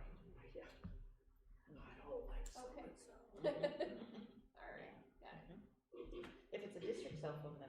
Yeah, but that's kind of like our second nature now, because everybody is doing it, whether you're out on a public street, right? A lot of these cases are because people have been filming this interaction with these agents, and that's how some of these cases have gone to court, because of what other people have filmed these individuals doing illegal things. And that's why I asked, because I wasn't sure. I would more than likely be one of those, like, to try to protect our staff or our kids, because many times you just can't recall every nuance that is happening in that situation that is just very intense. Yes. Right? I can understand that. Okay. Okay. So what happens if a student or guardian, or a student's parent or guardian is detained? First and foremost is a proactive approach, and part of the letter that will go out tomorrow is that families are encouraged to update their emergency contact information. This allows us to have communication that is smooth and efficient in a timely manner. Students and families will be encouraged to learn their emergency phone numbers, and to be, they're encouraged to have, I think, a conscious approach to knowing where are important documents. And by important documents, it could be like a birth certificate, it can be a caregiver affidavit, it could be X, whatever's important to that family. We can't require them, but we can always encourage them and remind them. Here's a proactive step that the family could take. So if a parent or guardian is detained or deported, the student will be released only to the student's emergency contact information, or if the student has a caregiver authorization affidavit on file. So someone might show up to a school that says, okay, here's the affidavit. Maybe they hadn't filed it yet, but if it's a legal document and it's legitimate, then those people can collect that student. The student, and this is very generic in there, I know we have little ones, but the student will be notified of the detention or deportation of their parent or guardian, as well as anyone that picks up the student, because that is their emergency contact. So we must notify them as well. The student or the individuals designated by the student's emergency contact information and need to know that the student continues to meet the residency requirements for attendance in the district. So if a parent gets deported, the student needs to know that you can still come to school here. It's okay. If the student and the student's parent guardian satisfy the conditions as specified in the Ed Code. After the earthquake in '89, we asked the parents to add more emergency contact phone numbers and names, rather than just two, because you never know if we can get a hold of them. I think that would be beneficial even in this scenario, and just giving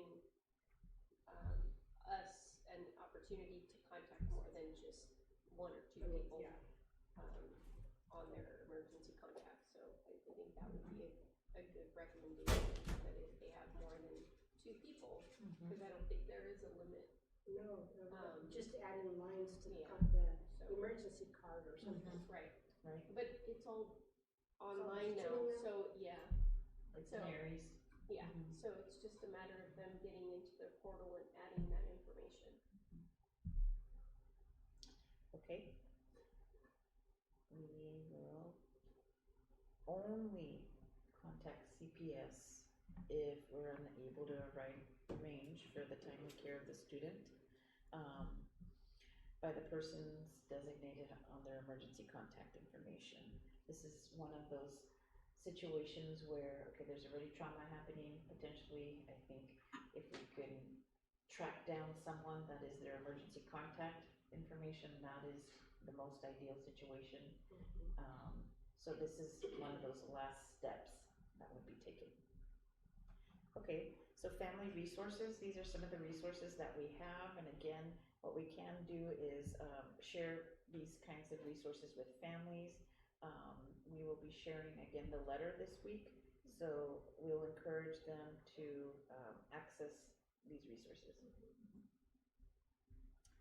Again, some of these are produced by the CDE. They have their template posters, you know, in regards to students having access to education. Some of these are created by agencies. Some of them I'll borrow from public agencies. I think it's good information to share. And any questions? A lot of information. As you were going through this, I had thoughts. I sat on the committee with Jen and we went over this, and I'm so frustrated that we have to pay so much attention and spend so much energy on this because of the climate that we're in. It's important, and so, you know, it has to be done. But these pertain to students and staff, correct? What, Yes. is there another board policy or ed code something or other about if agents come to the site and they're looking for the parent who they think might be on campus, or, you know, it's a holiday celebration, you know, thing in December, and there are lots of people who are not parents, you know, does the district have the same obligation for that kind of protection? Or if a class is out on a field trip and, you know, they're not in the, you know, in the privacy of the school, does the same stuff apply in those situations? I think that is a very good question. The way I look at it is, for example, if there is an active shooter on campus or around a field trip, what would we do? We would safeguard our students and staff as much as possible. In this case, these particular ed codes and the ones that pertain to the staff were some civic codes and government codes. They don't talk about if, you know, an agent comes on campus during, you know, a winter performance looking for an adult.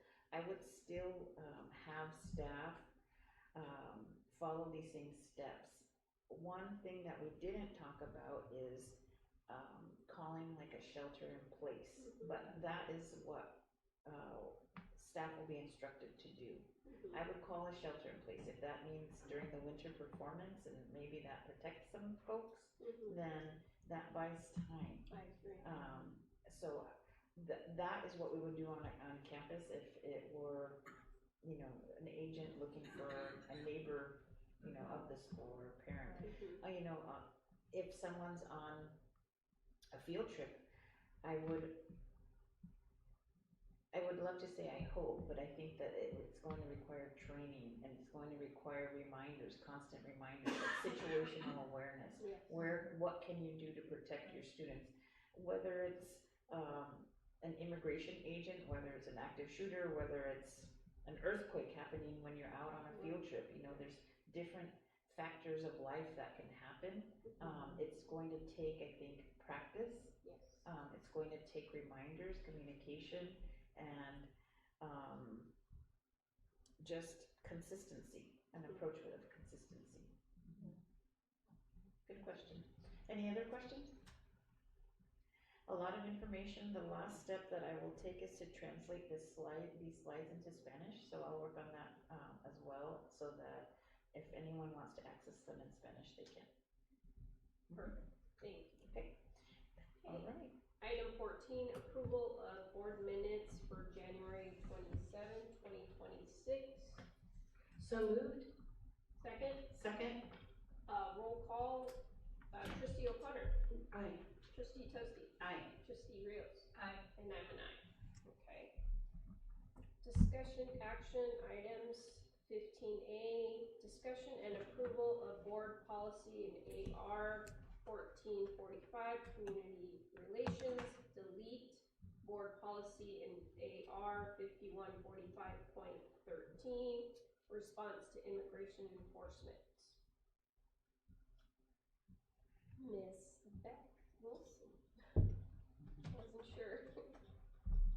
She's on her way. Well, it's one of those things that you've already done a lot of discussion previously with the superintendent's presentation. I will say that we had our very first board policy committee meeting on these specifically, because we are required to make the adoption by the 1st of March. And so both board member Rios and board member Grist were very accommodating to find some time for us. So I guess I would just say, are there any other questions that you might have? I think they did a thorough job. Yes. I think having two board members on the committee, I think hopefully gives a little bit more understanding on our side. And just in that conversation of going through, to me as an outside board member, I love that we have two board members on the committee that feel good about what's coming before the rest of us and give their blessing. To me, that just assures that we're doing. Well, and there were a lot of very good questions asked and answered, a lot of good discussion. It led to the superintendent's presentation tonight so that you could thoroughly understand what this change is and why are we taking out a perfectly good policy administrative regulation and replacing it with this new one, and what's that all about? And then what are we doing? So all of that stuff was organic and came up in that meeting, and so We had a good discussion. yeah, they dipped their toes in on a wild one. It wasn't just mundane. Yeah. Yeah, and I mean, unfortunately, we're living in a different world. And that's the reality, that we have to safeguard our staff, our students with more layers. And, I think you guys did an amazing job, so thank you. Thank you very much. Any other discussion? Okay. Do we have a motion to approve the new policies, and ARs 1445, community relations? I make a motion that we approve BP and AR 1445, community relations, Do we and have a second? delete BP AR 5145.3. I'll second. Okay, roll call, trustee O'Connor? Aye. Trustee Toasty? Aye. Trustee Rios? Aye. And I'm an aye. Thank you. Thank you. 15B, discussion action on review and approval of the monthly financial report. So last month we gave you a different financial report, and this month we're giving you a different financial report. And you know, it's really, the goal is to, one, provide you with useful information, and two, as we go through a couple of different scenarios, you'll settle on, okay, maybe we want to see this at this time of the year, maybe you don't want to see the same thing all the time. You don't know what we can do unless we do it, and then you give us feedback. So this one is different. This one is strictly the school sites, mostly because we had a report from all of the school site administrators at the last board meeting, and I wanted to follow up on that. So this is broken down by school site, and those funds that are discretionary or under the control of the school site. Primarily, it'll be lottery funds, it'll be some donations, and all the school sites get a little bit of Prop 98 arts education funds. Some of the school sites also have community schools, and some of the school sites also have donations. But these are lumped by school site, and we'll walk you through what their report looks like, and it's a different layout than the reports that you've got, because I can't pull the normal board reports by school site. That's more of a global by resource kind of a report that's pulled out of the system. This one is their actual budget reports, and so I don't know that we have to go through all of them, but we'll go through the first 2 or 3 school sites, and I'll talk to you about what you're seeing. So if we just go to the next page. So Sunny Slope, and these are by numerical order of the school site, not by alphabetical order of the school site. You can see that, and I'm going to come here so you can read the report. The name of the school, and then the name of the funding, okay? So the first part of it is Sunny Slope State Lottery. The second section goes down, and it's Sunny Slope CCSP Implementation Grant or Community Schools Grant. So these are their major budgets, and this is a working budget. This does not look at what was originally adopted. It is where the budget is right now.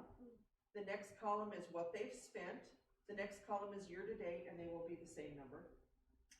The next column is what do they have purchase orders out on? What is encumbered? I've planned to spend on certain amounts, and they are encumbered, so I can't spend them.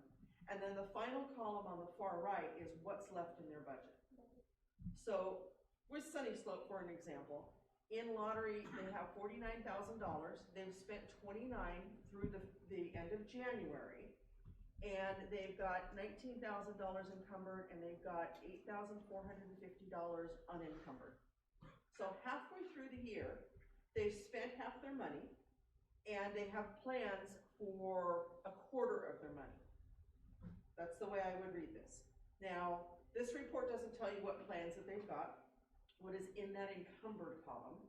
It could be transportation for a field trip, it could be Amazon, it could be any number of things that they have done in the books and supplies type of area there.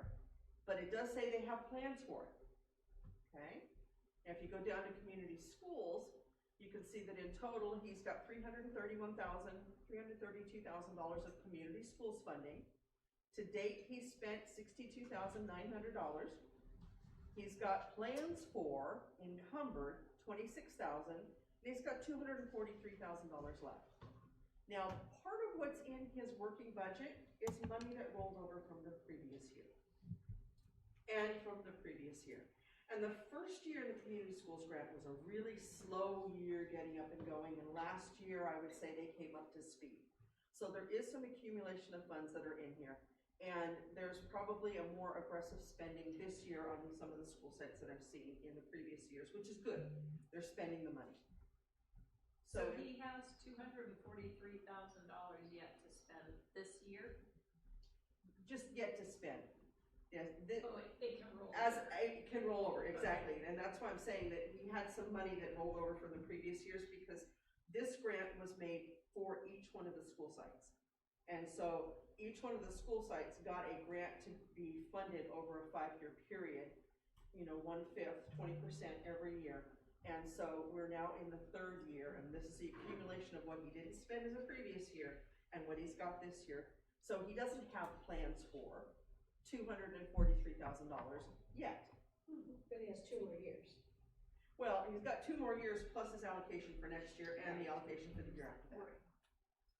So, am I reading this correctly? Because we had a discussion about trying to not hire people with community schools money because that grant ends, and yet, am I reading this correctly that it looks like he has quite a bit of the community schools money wrapped up in salaries? He is paying extra duty timesheets. Okay. So we haven't yet So it's not hired a whole anybody. person, it's like the little extras. It's the extra things that are going on, paying them for working after school, maybe in an intervention type of a status, paying them to attend after school or weekend family gatherings and outreach. I mean, I couldn't speak to all of the things that are happening, but yes, it's extra duty timesheets. Okay, thank you. You're welcome. So if we go on to the next page, you will see that he also has some Prop 28, I kept saying 98, it's Prop 28, I apologize, arts and music funding. And so each one of the school sites got a little bit of arts and music funding for supplies. So we can give them supply money, it's intended for staffing, but they can also get some supply money. So he's got a little bit of money there, and you can see that he has plans for all of it. He's spent most of it, and he's got $500 encumbered. We don't have that screen yet. Oh, I'm sorry. Brandon is assisting in technology in other areas. There you go. Thank you.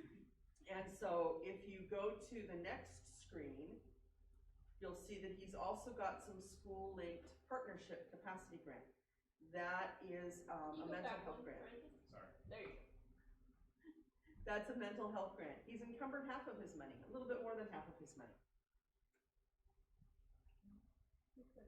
And then if we go to the next page, you get a total for that school site. And this will be the same for each one of the school sites as we go through. So the funding that his school and his school community have that they've got discretion on, which is not the staffing, is $390,000. He has spent to date $85,000. He has plans for $49,000, and he has $255,000 that he hasn't made plans for yet. Now, we already know that the bulk of that is community schools, and that it will roll over. Donation money will roll over, and community schools will roll over, and nothing else rolls over. If he doesn't spend it, it goes down to the bottom, it gets reallocated in the next year. Okay. Now, is this the same or different than what school site councils get to budget? School site councils advise on Title I funding alone. Okay, so they have nothing to do with this. Okay. And because Title I funding is so limited, and it doesn't even cover the staffing that we have for intervention teachers, the district makes a contribution to Title I in order for us to maintain the elementary intervention teachers. There isn't any discretionary money for school site council to advise on. School site councils do get to advise. I don't want to say that they don't have a role here. They do get to advise that they think intervention teachers are very important to their students, you know, and maybe if there's other things that might be important there, but right now, there's no extra money in Title I. So when we hear a question from somebody who's on a school site council saying, you know, our school never has enough money, or it doesn't have the same proportion as, you know, another school, there's nothing we can do about it because it's based on the Title I eligibility. I would not doubt that your principals are out there sharing all of their information with their school site councils, because I think that would be very informative for their school communities. And so they may be looking at things that they do or do not have a lot of money on. The community schools, we can't do anything about that per se, because those were granted to 5 schools, and that was it. And that funding is set for, you know, 20% over 5 years. Lottery funding is set based on a per student allocation, and it's a little bit different for each one of the different categories, and we do try and give them a COLA every year to recognize the increases. They do have donations. Will continue to probably have Prop 28. And then the mental health, it's something that the county has pushed down to us and allowed us to be partners with, and so that will probably continue. But to say they don't have enough money, I can't answer that question because I'm not sure which school site they're talking about, and I don't know what information has been shared. I'm sharing with you the discretionary money at the school site that can be used for a variety of things, and community schools can't be used for just anything. It's to expand that community interaction. Right. So it wouldn't include necessarily field trips? It does include field trips. There's a lot of field trips that are being done through community schools. Okay. So if you want to look at another school site, and I don't want to belabor this by looking at a whole lot of school sites, but just so that we can look at 2, then you can have a comparison. So the next one is R.O. Hardin. And R.O. Hardin, again, is state lottery, community schools, and Prop 98. 28. I did it again. Thank you. See, I'm focused somewhere else. Yeah, they gave it a prop, and now I can't throw it. So, looking at R.L. Hardin, they have a budget of $33,000 for state lottery. They've spent $13,000, almost $14,000 to date. They have plans for $9,000, and there's $10,000 left. In community schools, they have $440,000. Now, every school site got the same allocation for community schools every year. It's not loaded by the number of students that they have, it's per school site. R.O. Hardin potentially did not spend as much in previous years and so had more money carried over. That's why there's a difference here. They have spent $97,000 to date. They have plans for $73,000 and they have $269,000 to carry forward. So even though they have a larger working budget, they have less unplanned funds at the time of this report. And then their Prop 28 funding, they actually have a teacher there. Now, they don't have discretion over that teacher per se, but because it's all encompassed in that resource, their teacher's salary and benefits showed up, they really have discretionary, that $1,500 that's in there for supplies. And they've got plans for all of that. If we scroll to the next page, you can see their other local, they have some donations. That's what other local is donations. So they have $2,352 worth of donations, which they're saving for a rainy day, which is perfectly acceptable. And then if we scroll to the next page, you can see that they've got a little bit of the mental health grant. And to date, they have encumbered a little bit more than half of it. And scrolling to the next page, they have $537,000, have spent to date $136, have plans for $110, and are carrying, or don't have plans to date for $289,000, almost $290,000. So the rest of the report follows that same pattern, so that you can see where all of the schools are. Some have spent more, some have spent less. These are monies that we allow the school sites to make whatever decision that they want to make with them that fits their school community. With the exception of community schools, which does have to go through Stacy Benura, who is the administrator in charge of that one. And she just makes sure that they're in compliance with the grant. They do have full discretion. They can move it from a supply to a service. They can spend it all or not spend it. If they don't spend all of their lottery money, then it falls to the fund balance and it gets reallocated next year when we do the per student allocation. If they don't spend all of their community service or community schools, it will roll over into next year. Their donations will always roll over, and the mental health grant, I'm not sure how Elena is treating any unspent money. We're in the second year of a 3-year grant, so we'll be revisiting that probably in June or July on how she wants to handle that for the coming year. So this is just another way of taking a look at what the financial statements are at the end of any given month. Were there any particular questions that anybody wanted to look at or more feedback on this? I liked it. I liked this format. It just kind of gives you a snapshot of the financial health of each site and knowing that they've got X amount of dollars or, ooh, not so much yet, but maybe they spent well ahead of time, you know, so I liked having this. Well, I and this appreciate is your as of explanation. January 31st. I would expect that that encumbered column will increase substantially in the next 2 months as they plan for the end of the year. They'll start putting in purchase orders for field trips, or start putting in purchase orders for promotion activities and any of those things. So those things will start to increase. So I would expect those to change as we go forward. And then you have a cutoff date? It's usually in April. Okay. Is the community schools funding, that's per student? No, it's per school. It's a I flat thought amount that's per what school. you said. So if students are, more students are transferred to another site, then the community schools funding is the same.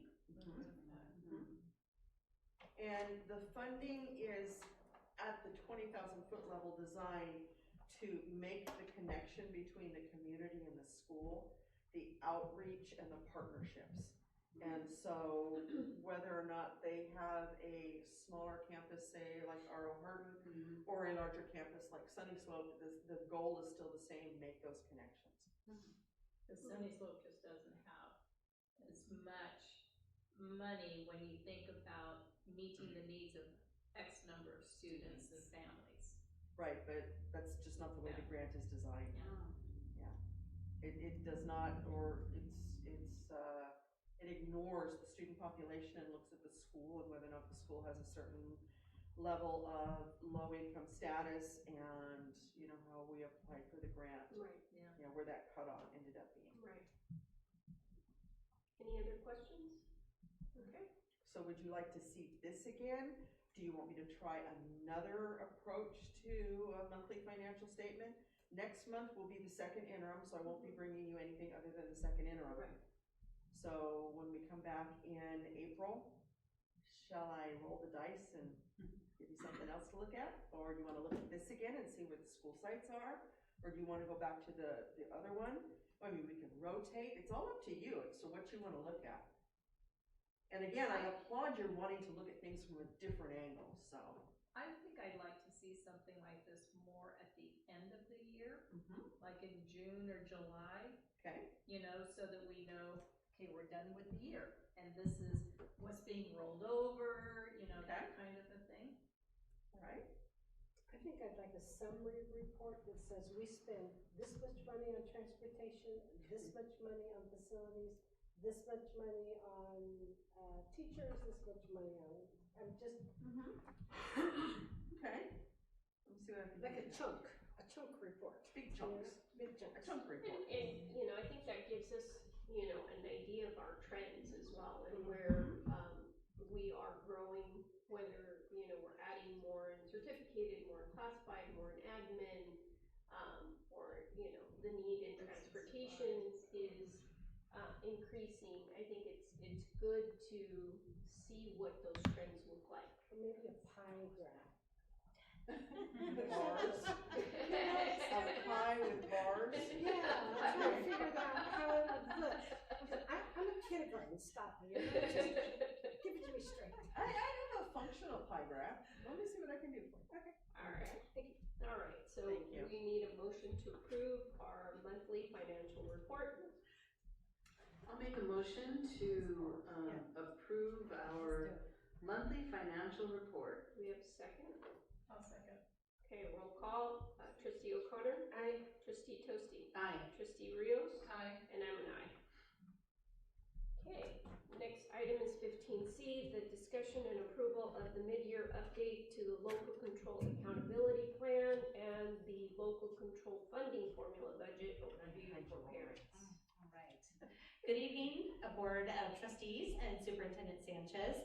Fully aware we're in our 7th hour of a board meeting today. Yes. We're starting to talk about food, so I will make this as quick as possible, but please stop me for any questions that you may have during this report.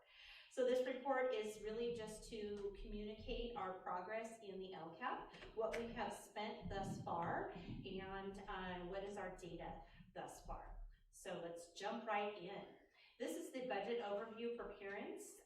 We have, as adopted in the BOP is the budget overview for parents. You have the totals there. The mid-year update is there to the right. So these are changes that obviously are very limited or very small, and so we're right on track based on what we thought we would spend and where we are going. Okay. Now we're going to go through the 3 goals and what they just a snapshot of their significant actions. This is goal 1, student achievement. It has 11 actions. I only captured just some of them that were important, and they're all important, but to share with you today. So we have the baseline, which was taken in 23-24. You see that there. The desired outcome in for 26-27 next year, and then our progress. Any indicator or any action that has made progress from the baseline is in green there. So you'll see when I know you can't wait, but we're going to do the full LCAP presentation in June, And we're doing the comparison from 23-24 to this year, and it's amazing because we had progress last year, but when we look at over a 3-year time, it's really great. It's very encouraging. So making good progress in the STAR reading area, STAR math, our STAR CBM, good progress, our LPAC making progress. We declined in that because we just keep reclassifying our English learners. But that is a state indicator that was collected at the end of last year. Okay, so how do these actions add up in the budget? So we have action 1.1 is our, we have a budgeted expenditure there, and then our estimated actuals at first interim. So while we may not have spent all of it, we have plans for, this could be a large subscription that we are going to purchase, or materials and supplies, etc. So this is the progress that we're making towards these things. You can see, other than the CTE, that a lot of things are in the bottom one. They're making significant progress, like early literacy. That staffing is included in that. A lot of materials for the elementary school sites is included, and that's an ongoing purchase. So some of these things may not appear to be being depleted, but it is just the natural cadence in which we're funding those. Any questions so far? Okay. Continuing on with the actions in Goal 1. Here again is the budgeted expenditures and the estimated actuals, and then the implementation note. Mostly everything, because we are in our second year of this LCAP, we are implementing everything that we have planned on, and then within this school year, based on data from year to year, then we'll pivot within those actions. But you'll see ongoing implementation is on a majority of these, because we're finding that we're getting good results. If there was something that we're just flatlining on, no progress is being made, then that would be something where we would want to change that implementation note. Okay?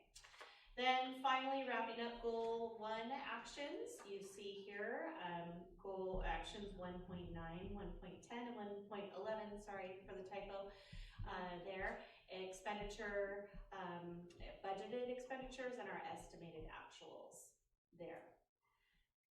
Okay, moving on. Go ahead. So universal pre-kindergartner, that's not TKs, right? That is our little TK. That is TK. UPK is a program that TK is tucked under. You would see the acronym, or is UPK, Universal Pre-Kindergarten, and it is like our TKs, but some of these funds are being used in different ways from the state. So we've decided to use the UPK funding for our TKs, for staffing and whatnot. This is just a materials and supplies and whatnot. So what happens to this 10,000 if it's not used? So if we don't use a funding that's in the LCAP, then it can go into other areas. As you'll see, we're deficit spending on our LCAP, so we do need money shifted somewhere else. But it doesn't mean that we're not necessarily addressing this particular action. It just isn't coming out of the LCAP funds, because we do have, like I said, the UPK money that is coming in that we're paying for staffing and whatnot. So did we not have carryover funds from last year? Yes, we still continue to have carryover funds, but we're spending more. Spending goes down. Yeah. Okay. And it You're has, saying we're spending more this year than we've allocated, but we have carryover from last year. So right. that's where I think my brain gets a little. Yeah. So where are we actually with our budget in the LCAP? So we have carryover. So we are spending more than is actually coming in the current year. And that is a function of the unduplicated pupil count doing this. So every year that unduplicated pupil count will change. If you remember the second slide, our LCFF funding went up and our LCAP funding went down. It's because of that that rolling 3-year average that we have that we're being funded on. The carryover money, we have to carry over any unspent LCAP money. We're required to treat it like a categorical, even though it's not technically a categorical. And so it rolls over and we're spending down some of that previous carryover money in order to maintain the programs that we think are important to the district. That's why the county office didn't like our report, is because it looks like we're spending more than we really have, but it's because of all that carryover. But it's carryover, because it's, We gotta and it's always, the LCAP carryover is always segregated in the fund balance as LCAP carryover, and I'll talk more about it when we get our second interim. I'll point that out to you. Okay. Because we're required to account for it separately, then we pull it out of all of our other reserves and say, this is LCAP. Right. This can only be LCAP. It's not bottom line. It can't be used for whatever. It has to be used for the goals and actions that are in the LCAP. Right. So I think it's just giving the right impression though that we actually do have money and we're not deficit spending. We're not spending more than we're taking in is what I just don't want to give that impression, because it just looks like we're not doing our due diligence of managing our budgets and staying within our budget. Right. When we do have carryover and it's giving us that cushion to do more, you know, but I think it's how it's, I guess, defined or outlined. Okay, we're spending more, but we're these funds are coming from our carryover. And the county office is aware of that, and every year at every interim and budget, I have that conversation with them, and I ask them to be a little bit more clear on what they're saying about our continued deficit spending. And it is something that we're watching, believe me, and when we get to the last couple slides, you'll see, you know, the amount of staffing that we have in the LCAP. But it's important to know that if it was any other categorical, then we would be expected to spend that money down. And we are still expected to spend that money down. We can't transfer it out, we can't use it. Right, we can't use it anywhere else, so it has to be used So in here. order to spend that carryover, we have to deficit spend. Correct. Which is unfortunate because it does give the wrong impression. It does, it really does. I agree. Yeah, I agree. So at some point, that carryover, so we're spending carryover this year that was left over from last year. We're gonna have some left over this year that will be carryover for next year. When does it end? Yeah. When Good question. When do you catch up? Yeah. But also, what happens when it ends? Because if we get into the habit of spending more on our annual LCAP than the money for that particular year comes in. Right. If we get into that habit because we know we've got the carryover coming up in, are we gonna have to say things are gonna have to come to a screeching halt because we don't have that carryover or as much carryover? When do we get in trouble? Great question. We are trying to pace ourselves. Again, when we get to the latter end of this presentation, you'll see how many people are in here. There's also quite a bit of non-people expenditures that are in here, that maybe those get shifted to other places. We are always looking for the best use of funds that we can get. The challenge is when we end up with one-time grants that the Sacramento loves to give out to school districts that are good for 5 years and then they're gone. You know, it makes it very hard for any school district to make any kind of long-range plans. Right. So we are always doing that juggling act. And we're hoping to have better information for you when we bring you the next LCAP, and we are certainly addressing that because we're very much aware of it. Okay. Now, what I'll say right now is that what we are projecting to spend in the LCAP and the use of that carryover will not end up being where we are. Again, budgets are spending authority, but that doesn't mean that's where we're going to end up, and that's why we usually end up with carryover, more carryover than we anticipated. So we'll be looking at that and bringing that to you. Because isn't the money that comes in for LCAP, isn't that really intended to be used on the students of the year that it is given? I would say yes and no. It's intended to be spent on our unduplicated pupils. It is supplemental and concentration grant funds. So whether or not they're actually spent in that year or not, I don't think that that's a requirement. Otherwise, we would have a requirement to spend that money or give it back. Instead, we're required to keep that fund balance segregated and continue to spend it on those unduplicated pupils that generated those funds. So we can't take it and sweep it into the unrestricted general fund. So it is still categorized as supplemental concentration and can be spent on next year's students that qualify for the, or have the supplemental concentration grant, the supplemental services that we're providing to all students. Okay. Yes. The increased and it's improved and increased services to our UPP. That's the goal of the LCAP. Okay, so then we go to goal 2. Goal 2 is much shorter. This is our staff success. There's 3 actions here. The metrics for goal 2 are participation in the NEST program and our fully credentialed teachers. You can see that we have 100% of our staff, short-term staff participating in the NEST program, and they love it. We have nearly 60 teachers in induction, so that's why our percentage is so low there. They're not quite ready for the fully credentialed, so we are working on that. We know that that's a challenge. Lots of new staff. Here's the actions and their allocations for the budget. Again, we're just moving right along on the instructional development, instructional support, teacher recruitment, and retention. A lot of that is in staff funding. You'll see that at the very end slide that Beth was referencing. Any questions? Okay.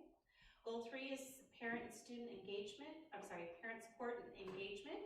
Our metrics here are participation in family needs assessment survey. This is ongoing, and I've already started working on the LCAP in its entirety. I had a meeting with the county office this week, and so I've asked, please allow us time so we can still recruit to have participation. So we had the needs assessment. We had 1,200 parents, that's 20% of our population, our parent population, participate so far. So I'm hoping to get that back up to at least 30 or beyond. I would like, 50 and 100%, but we'll keep working on that. But of that participation there, we do have a 70% approval rate in that parents would recommend Hollister School District to others. That's my favorite question, because that really does say, are they satisfied with the services that our students are getting, and are there things that that they appreciate about their students' education that we are providing. 95.5% of students are contactable. When I looked in Parent Square, that's just a smidge down from our baseline. We work diligently when we have it. That's mostly because we have so many kids moving in so quickly. We had 13 kids come in the month of December, and that's just like really, a lot. So we try and keep up on that and get those, but IT does a fantastic job of pestering them and getting them to sign up for Parent Square. And then 100% of schools have a parent engagement. And then this is really the slide that brings it all together. We have the adopted budget amounts there in the very first column per grade or per goal.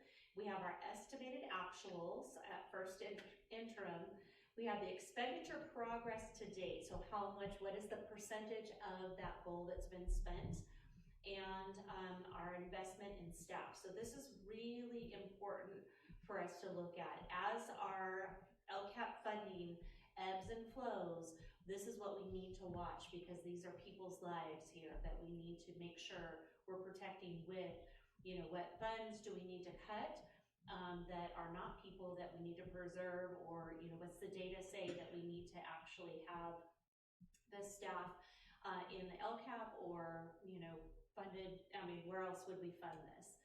So 85% of our LCAP is staffing, and that's significant, so we want to make sure that we are, really aware of that number, and we're not overburdening the LCAP, because as more people are moving in, our UPP, those English learners, the foster youth, and the socioeconomically disadvantaged will impact if we have people that are not UPP that will then bring down that percentage, and that means less funding for us. And that's where it's nice to have that little bit of a buffer so that we can continue on and we have time to decide what are we going to scrap, what are we going to pivot, what are we going to change. And then the investment in services, supplies, extra time. That's extra time is the timesheets. So that is not a permanent impact. That's something that can, you know, maybe that's something that we don't do next year, or a supply that we don't purchase, and that's the 15% of the LCAP. So we thought we'd add that this year just to clearly communicate, as, I mean, we make really difficult decisions like PE teachers and math coaching and these other things. So I recently described it as the Apollo 13, like the LCAP is what we have. So if we are going to do something new, like how are we going to make it happen within this box of supplies? You know, when Apollo 13 was stuck in space, they didn't have extra things, so we had to work. They had to work within their means of what they've got, and that's what we are working on here. So I have to take away something to give something else, change, and that is the tough part because almost everything is valued in the LCAP, but through consistent and careful analysis of the data, student progress, listening to the voices of our stakeholders, and so we can make those decisions as they come. So the parent survey, is there a way that we could embed that into like our PAC meeting where it could be like an actual item on the agenda where the parents that are in attendance could actually give them 5 minutes to complete it, you know, walk them through it on their phone.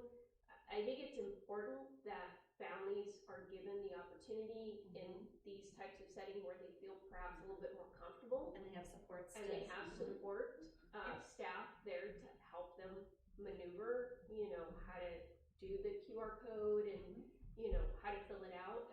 But I think it's important if we want more feedback to, or, you know, our what do we do this later in the year? We don't have any more back to school nights or anything like that, right?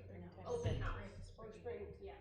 Yeah, But the springtime event. Yeah, Yeah. But again, I think it's just promoting it, maybe having some posters with the QR code on it, you know, at the site so that parents, as they're walking through campus, can, oh yeah, you know, and some of ours, we do guided tours, and so many of the students or sometimes will do, hey, you know, can you do this quick little thing, you know, as they're exiting, so that parents can follow up with now having done a guided tour and whatnot, you know, of the campus to actually be a part of that part, you know, to give input, you know, on the plan. I think that's a really good idea, like a poster with, especially with the QR code on there, those of us who know how to use it. But I think that's a great idea. Yeah. That's a great idea. You know, and some of us do service tables, you know, sometimes we do it for migrant ed, just as an overall, as a recruitment tool, but, you know, perhaps even helping them, assisting them with that process. And I think the more that we facilitate stuff like that for our folks, for our parents, I think we get probably a little bit more engagement if you're looking to Yep, absolutely. I think we do have the videos have been very helpful in English and Spanish. It's a standing item annually at the PAC meetings and the DLAC meetings, and then the school site councils and their ELAC meetings, and then staff meetings. So those dates are all added into the LCAP on when they were presented. The QR code posters are great. I asked Beth for a spinner so I could stand at the corner of Safeway, and she was like, no. But, you look like the crow out there at McDonald's going, here's your insurance. Scan me for a fun time in the survey. Yeah, so I think that's it. We had HDLA parent that challenged, said I can have 200 people by the end of the day. Well, she got 100, but, you know, still on her way. They did a little raffle. You know, it's just, again, thinking of outside the box. How do we anticipate? It's just you know, the responses that we said in that, that parent, needs assessment that a couple slides ago that we got the 1,200, Yeah. it's different because that's something, it has a different kind of, label to it. Whereas the LCAP, much to the parents, you know, explanation at Mace, I'm thinking of that, meeting, is kind of like, well, what is it? Or is it gonna be hard? And it's, how do I take this, you know, millions of dollars and get your opinion, like, is this good? Right. And it's difficult, but I'm up for the challenge and I'm gonna try. I laugh because Elaine, you know, we say the board outreach meetings and she'll be like, so wait, people come to those? Because, you know, the high school parents are like crickets. Yeah, right. Yep. She's like, wow, that's amazing. So I'm grateful for the participation that I get, but it can be, to this parent's point, very skewed. So if we have, like now, it's very skewed towards HDLA, and that's not the perspective that we want. We want a very comprehensive perspective, Right. so that we can, you know, really attend to those families, particularly that are UPPs. So looking at the investment in the regular staff, I read the, you know, all of the action, title, and descriptions, and there's a lot. A lot of our staff are paid through this. Now, when you're looking at this, for example, coordinator of English Learner Services, 1.0 FTE. That's one full-time person, right? So I read it all, but I did notice that Director of Ed Services increase 0.20 FTE. What is that increase? So we shift, so community schools comes in, and then we have, my funding sources can shift based on other allocations. So they do a PAR report, and it's just the percentage of my salary that is coming out of what bucket. You're multi-funded. Yeah, I'm Spent on which activities? Right. Oh, so this is part of your, it's not an additional? No. It's part of your. Unless you want to. No, I just want to make that clear.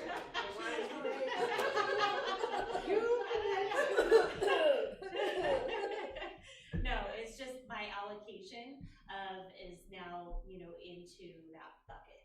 Yeah, and we try and communicate how we try and communicate that for transparency reasons to show that this is how much I am paid for, and that's in theory, like, you know, Liz knows for the multi-funded, the percentage of, like, if you're a migrant, you only do, you know, that percentage of your But time you could with. be community schools and migrant, so it's either 50-50 or 80-30, it just depends, right? Yeah. And it every year could shift a little, right, depending on need or cost.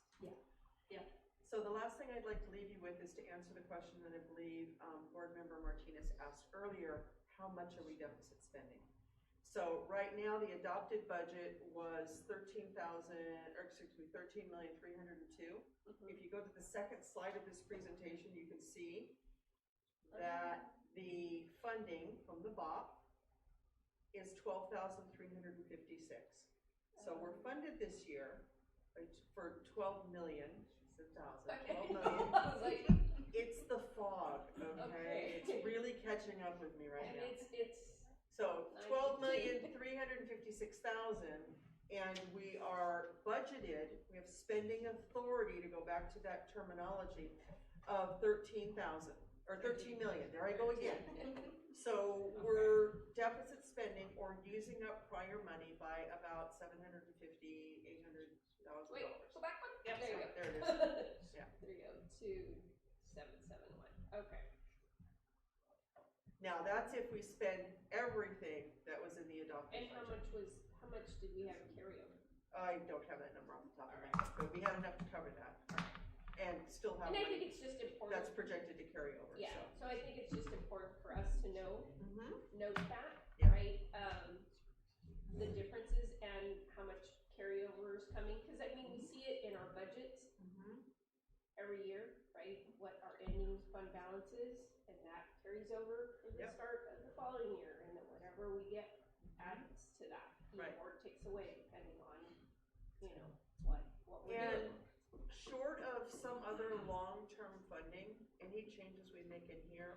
most likely going to impact the unrestricted general fund. So, said another way, short of any kind of funding that the state decides to give to schools that's long-term, whether or not that's a wholesale increase in our local control funding formula, which is what a lot of the CSBAs, the school services, are all advocating for. Quit giving us these one-time monies. Or some other long-term funding source that's going to be longer than 5 years. It's going to be something that's earned and continues. That if we need to make any kind of staffing changes, they'll have to be impacting the unrestricted general fund. And then we have to set our priorities, because this district's priority is not to lay off people. And I think it's fair to say that this district is, I would say, proud of the work that we're doing in our LCAP and what we've been able to provide to all of our schools, our students, and our parents. And so we have to then decide on priorities of, what goes where and how we do that. And we have some ideas. I've been kind of keeping a little list over on the side, had short little conversations with various people to say, if this happens, then maybe we need to do this. So we're not there yet, but we felt that this was really important to present to you, because you've kind of danced around the question a couple of different times, and my just saying it's a very people-heavy LCAP doesn't tell you that this is how people-heavy it is. Right. And all of those people in that LCAP, for all of the services that we're providing to staff, students, and parents, are important to this district. So. And it's not uncommon. Our school does the same thing. And so, some of our teacher on special assignments, our specialists are put in the LCAP. So it is very common, to do. So I think it's just, for us, it was just wanting that clarity and understanding financially what we're doing. And just, I think for us, having this conversation is important. Absolutely, agreed. Okay. Is there anything else? Okay, Thank you. Thank you so much. We'll see you in June. Okay, so do we have a motion to approve the mid-year update to the LCAP and the local control funding formula budget overview for parents? So moved. Do we have a second? Second. Okay, roll call. Trustee O'Connor? Aye. Trustee Toasty? Aye. Trustee Rios? Aye. And I'm an aye. Okay, discussion and approval of the E-rate bid and contract with ITMC. Do we want to? No, just keep going. Okay. Board of Trustees, Superintendent Sanchez. I'm here to bring to you the final part of our RFP that you approved towards the end of last year. I do want to thank Beth for the agenda item, because this is a large amount of money that the IT department hasn't spent since COVID started.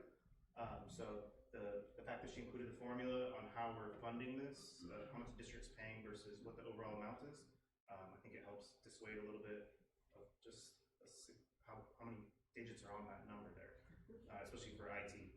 But I think what's important to remember is that normally I'm very, like I explained last year, I like to do things incrementally, and I like to do things in-house.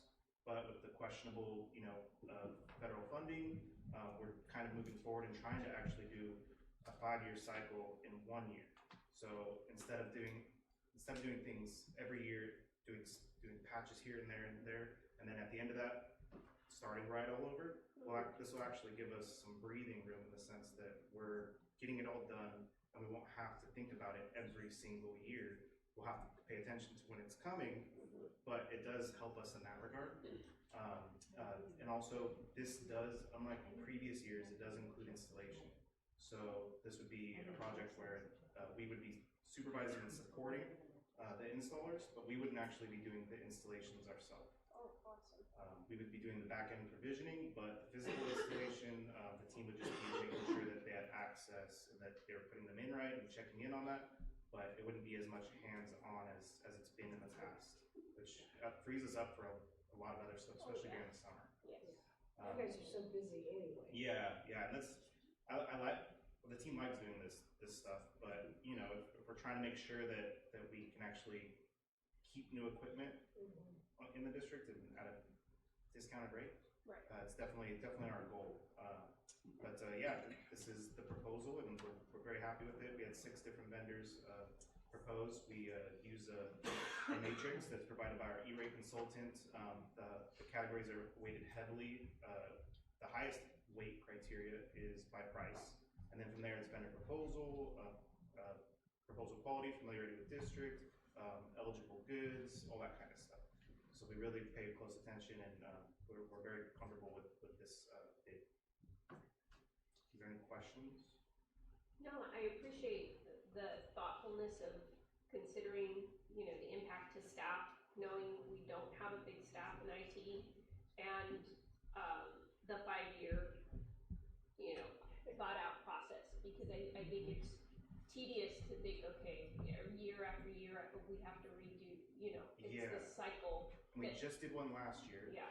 But the good thing is that because we're doing this, the current year right now, we get to buy all matching equipment for that. So even what we did last year, we'll match, same end of life, same compatibility. Yeah. It's gonna be nice in that regard. Yeah. And again, things just get more and more expensive year after year, so I think this is good financial thinking. Yeah. Do we have any other questions? No. Okay. Do we have a motion to approve the E-rate bid and contract with ITMC? I make a motion to approve the E-rate bid and contract with ITMC. Do we have a second? Okay, roll call. Trustee O'Connor? Aye. Trustee Toasty? Aye. Trustee Rios? Aye. And I'm an aye. Thank you. Thank you. Okay, item 15E, discussion action on facility projects and facility master's plan, next steps. Where do I want to start? Conversation.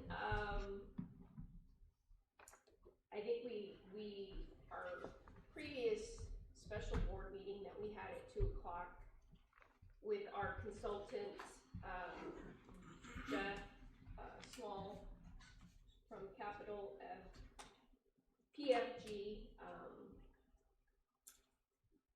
to create the facilities master plan and look at the demographics, the impact of all the housing projects that I don't think he realized how many were already started and in place and going, the impact that that's going to have in the very near future to our sites that are already impacted. Or the growth we've already seen. And the growth that we see, I think, every month with the amount of new students enrolling at our sites, and the inability to house them in their school, neighborhood school, and having to be displaced because there is no room. So these are serious conversations that, and they're not going to be easy. And so the conversation was to look at different options, and yes, we did direct our superintendent, Sanchez, to evaluate certain sites or certain moves of other schools perhaps being placed at a different site. So no decision has been made by the board, and no decision will be made without community input. So I just want to make that public and clear for everyone. The need is the need, though, and we know we have a severe impact at Calveras, AAA, R. Hardin, Lab Lane, and many other schools, RSS, and it's just the growth that when we drive around, we see every single day, the impact that it will have on our classroom sizes, etc. And we have to make a decision soon. And so that sense of urgency, and the impact that it may have is not lost on us. But we do have to make a decision for our kids. And so we take pride in having the programs that we have and the neighborhood schools that we have, and the community schools that we have. And so not being able to meet some of those needs because of the impacts that we have currently now, I think makes us all just sad in not being able to meet the needs of our students and our staff. And so with all of those things in mind, we did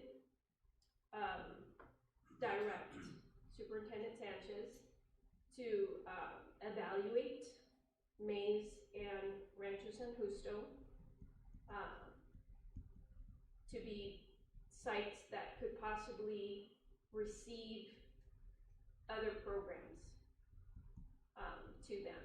And so that would be evaluating how many classrooms are available, speaking with the principals to see what their feelings are as well, with our potential moves and capacity for those moves, adding portables to the sites that have already been prepped due to the ELOT buildings that we already have the infrastructure to just place portables down, and also perhaps evaluate the current status of current portables that perhaps need to be replaced.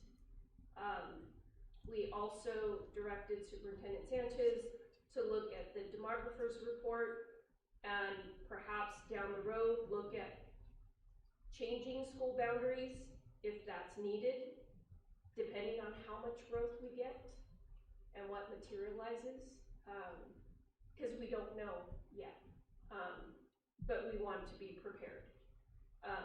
So with that in mind, we did, she will contact our consultant, Jeff Smalls, with that data, and we will have a follow-up conversation on this important topic. Hopefully before, we have requested it to be before our next board meeting in March.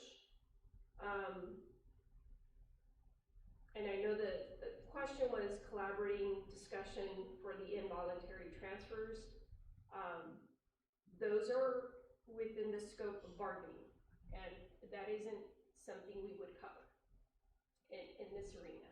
That is something that Superintendent Sanchez would need to discuss with HESTA on what that would look like. So I don't even want to kind of touch on that. That's not within our purview. And I don't know if anybody else wants to add anything else. I just want the community to know, and I believe that when we have our town hall events, that we're looking at everything. We're looking at all the sites. We're looking at all of the approved subdivisions. We're driving around town. We are checking to see which subdivisions are started. I know I'm checking on a weekly basis to figure out what's going on, who's starting this, how many units, and then we're looking at the whole picture. Yes. And I want our community to know that we are not picking on anybody or any program or any school. We have to see the whole picture. And then we have to start putting pieces in place that make sense. In addition to that, we are also looking at which of our portables or which of our buildings need some repairs. So that has to be dealt with in our facilities master plan. We're also looking at all of our TK students, the overflow. How can we possibly get them back to their neighborhood schools so that they can grow up on the site that they should be at? There's so many components. It's like this very, very complex Rubik's Cube, and it has people attached. And anytime you have people, you have emotions, and you have thoughts and feelings and attachments. So we're not discounting anything. We're just looking at the big picture and asking our consultant and our superintendent to come up with a feasibility plan. What's feasible? What'll work? And then we talk to our community about what should we do. Yeah, because this is, I mean, the facilities master plan has been something we've been asking for probably more than 5 years. And now the sense of urgency is at our doorstep. And so I think for the board, we have to make a decision. We don't have the luxury of time because of the growth that we see on Calaveras side or Hardin side and more housing developments coming. And that's what our biggest discussion was today. The reality of what that's going to look like and how it's going to impact our school sites. Is we're not going to have the funding to build another school. We're just not. And so the reality is, what does that facilities master plan look like? And it is, as Trustee O'Connor said, it is a global perspective. It isn't one site, this site, it's a global perspective. Just like when we said we wanted TK8, the reality is, can we keep them? Perhaps at some sites we can't, just because of the impact that they have, right, and the space that we need. So again, it isn't to highlight one program over the other, or this or that site over the other. It's the whole district as a whole. Well, we have to also keep in mind that up in San Jose Unified is having discussions right now to close 9 schools due to low enrollment. So we're being blessed. Yes. We just got to figure out how to manage this. Yes. Well, I think it was really clear to me today through our discussions and going through our consultants' comments and so forth, that the building is really affecting every single school. Every single grade level, every program is, being affected. And I'm proud to be part of this board who gave such conscientious discussion today. And, there were things some ideas that somebody didn't agree with, but we listened and we made some changes. We thought we had some ideas that we were considering, and somebody brought up something else. Oh, well, that's a good idea too. So it's been a very carefully discussed topic. But we've made, like you said, we've made no decision. No decisions. We're just going to keep discussing this, and Superintendent Sanchez is going to work on the feasibility study with Jeff. We're going to do the town halls. We're going to get the community's input. And again, this isn't going to be easy, but working hand in hand with our partners, which is our teachers and our classified and our admin, because it's going to take all of us to make this happen. And again, it isn't something we want to do, it's something we need to do. And I hope that folks hear that it pains us to have to go down these paths and shift and change and do all these things, but because we don't have really much of an option in the sense of trying to utilize the limited funds that we have and trying to make changes without tapping into those resources. And the only thing that makes sense is by shifting things and moving things to make the least amount of impact financially, knowing that we may need to tap into those funds as growth really starts to hit us, and we will need to start putting down more facilities and portables or whatever it is that may be needed. And so we're trying to be conscious of the process and the steps that may take. And we just ask for some patience and grace and support from our community, our staff, because this is gonna be hard. But we need everyone to be a part of the conversation. We don't wanna keep anybody out of the conversation, and today it was just, the decision falls on us at the end of the day. And we're trying to do our best, and we're trying to be proactive and be respectful of everyone, and the process, and, but we don't have a lot of time. So we just wanna make sure that folks understand that, and we do know that this is gonna be hard. And I just hope that, you know, our partners are willing to work with us as much as we wanna work with them. Very well put, I agree. I think we're doing what we need to do. So do we need to make a motion on this one? It's just an action item? No, because, we gave that directive already in the previous meeting. This was just, I think, to recap, since there weren't folks, readily,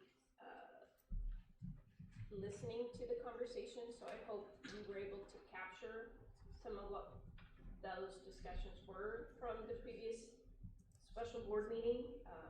We want to be as transparent as possible, so there's more to come. Okay, next item is the consent items. So we have consent items A through F. Do I have a motion to approve? I'll make a motion to approve consent items 16A through F. I second. Okay, roll call vote. Trustee O'Connor? Aye. Trustee Toasty? Aye. Trustee Rios? Aye. And I'm an aye. Okay, item 17, board member reports. I don't have any board member report, but, with Aggie's passing, the family, I've been helping the family a little bit with the funeral arrangements. They want to make sure that everybody knows that they are welcome. I was able to tour Mays and Calaveras with Cheryl and Superintendent Sanchez and Aaron, and it was eye-opening. There was a lot to see. I did the same tour with Trustee Toasty, going to Mays and going to Calaveras and AAA. You know, the building over by Mays is really taking off, and those houses are in spitting distance from the classrooms at Mays. They are so close behind the buildings there. So it's really going to be impacted. I also went on Saturday to my first CSBA governance training, and I went up to San Jose, and I was with a group of 5 other board members from mostly kind of the central-ish, Bay Area-ish areas. Learned a lot, and the presenters were fantastic. So I was taking a lot of notes, things that I liked hearing about. And then I will report on this next time, but I'm heading to Mays on Thursday to judge the science fair. Nice. Awesome. I do not have anything to report. Future agenda items. I would love a report, maybe by the nurses, similar to what the mental health gives us. You know how they come every year, do a great report? Maybe the nurses can do one too. There's a lot of infectious, diseases going around, and maybe they can help, you know, inform us. What do you think? I think that was the proactive part of what they do and how many students they serve. I think that would be a good report to see. Anything else?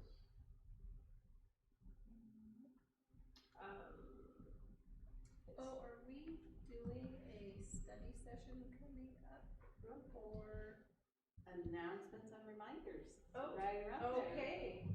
I'm ahead of my time. So, and I, know we had folks in the audience about our collaboration for the vision screenings. So you gave them, they're still wanting to meet for whatever reason. So I don't know if that is a consideration. So we did have staff, we had Colleen approach and talk to them. As we have shared in the emails, LifeScan is important. Well, it's a law. It's a law. It's not a choice, Requirement. it's a law. So I think you have a bit of an update. Yeah. If you- So I met with the three of them and I wanted to calibrate their understanding and our understanding, and so they were able to reach the agreement that the local doctors would be live scanned, and anybody who would physically interface with the students, be in proximity of the students, will get live scanned. We just have to consult with legal on the insurance piece, because they will have a van. We just need access to that, I think, for our lawyers to consider, because the students will go into the van. And so there's that piece, but the live scan piece, Dr. Redmond is going to email me that everyone who needs the paper, and then we'll send them a voucher. They can get scanned wherever they are, LA or here and whatnot.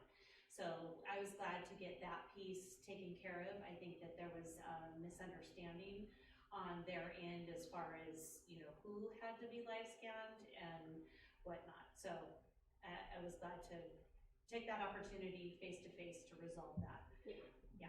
And explain to them too, the live scan process. Not a lot of people understand that, even though they're cleared with other agencies, we don't get that update. And it's critical given It's not recent in our events. agency compliance that we share information with, different agencies. It's separate and apart.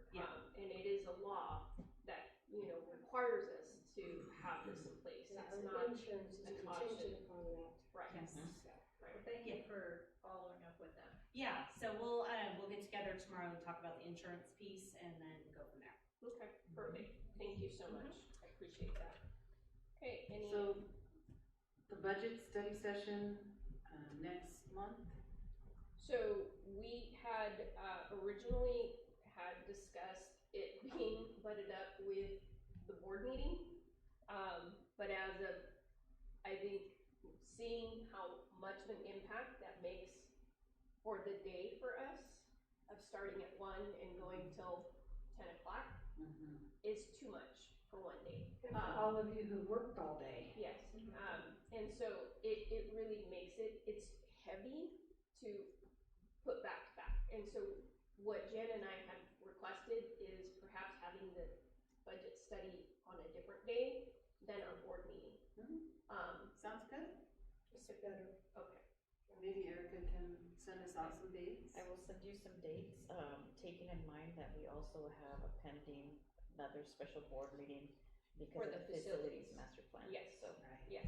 And we kind of already thought that we would be having a lot more Gotta meetings. do what we gotta do. And I agree, we have to do what we have to do.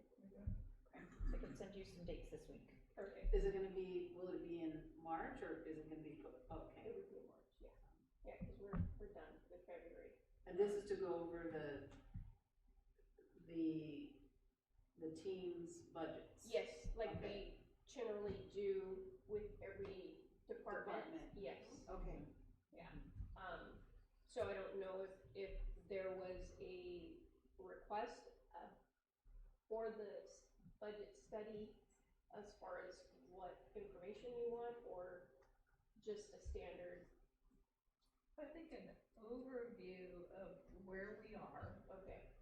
And looking forward to the new budget that's gonna get proposed, kind of looking into that. Okay. Or the budgets that they have. Budgets by department, I think is what we were looking for. Right, Yeah. right. And what they're projecting for the 26-27, and for that year. Okay, all right. All right, all right, we're down to item 20, adjournment. Do we have a motion to adjourn? So moved.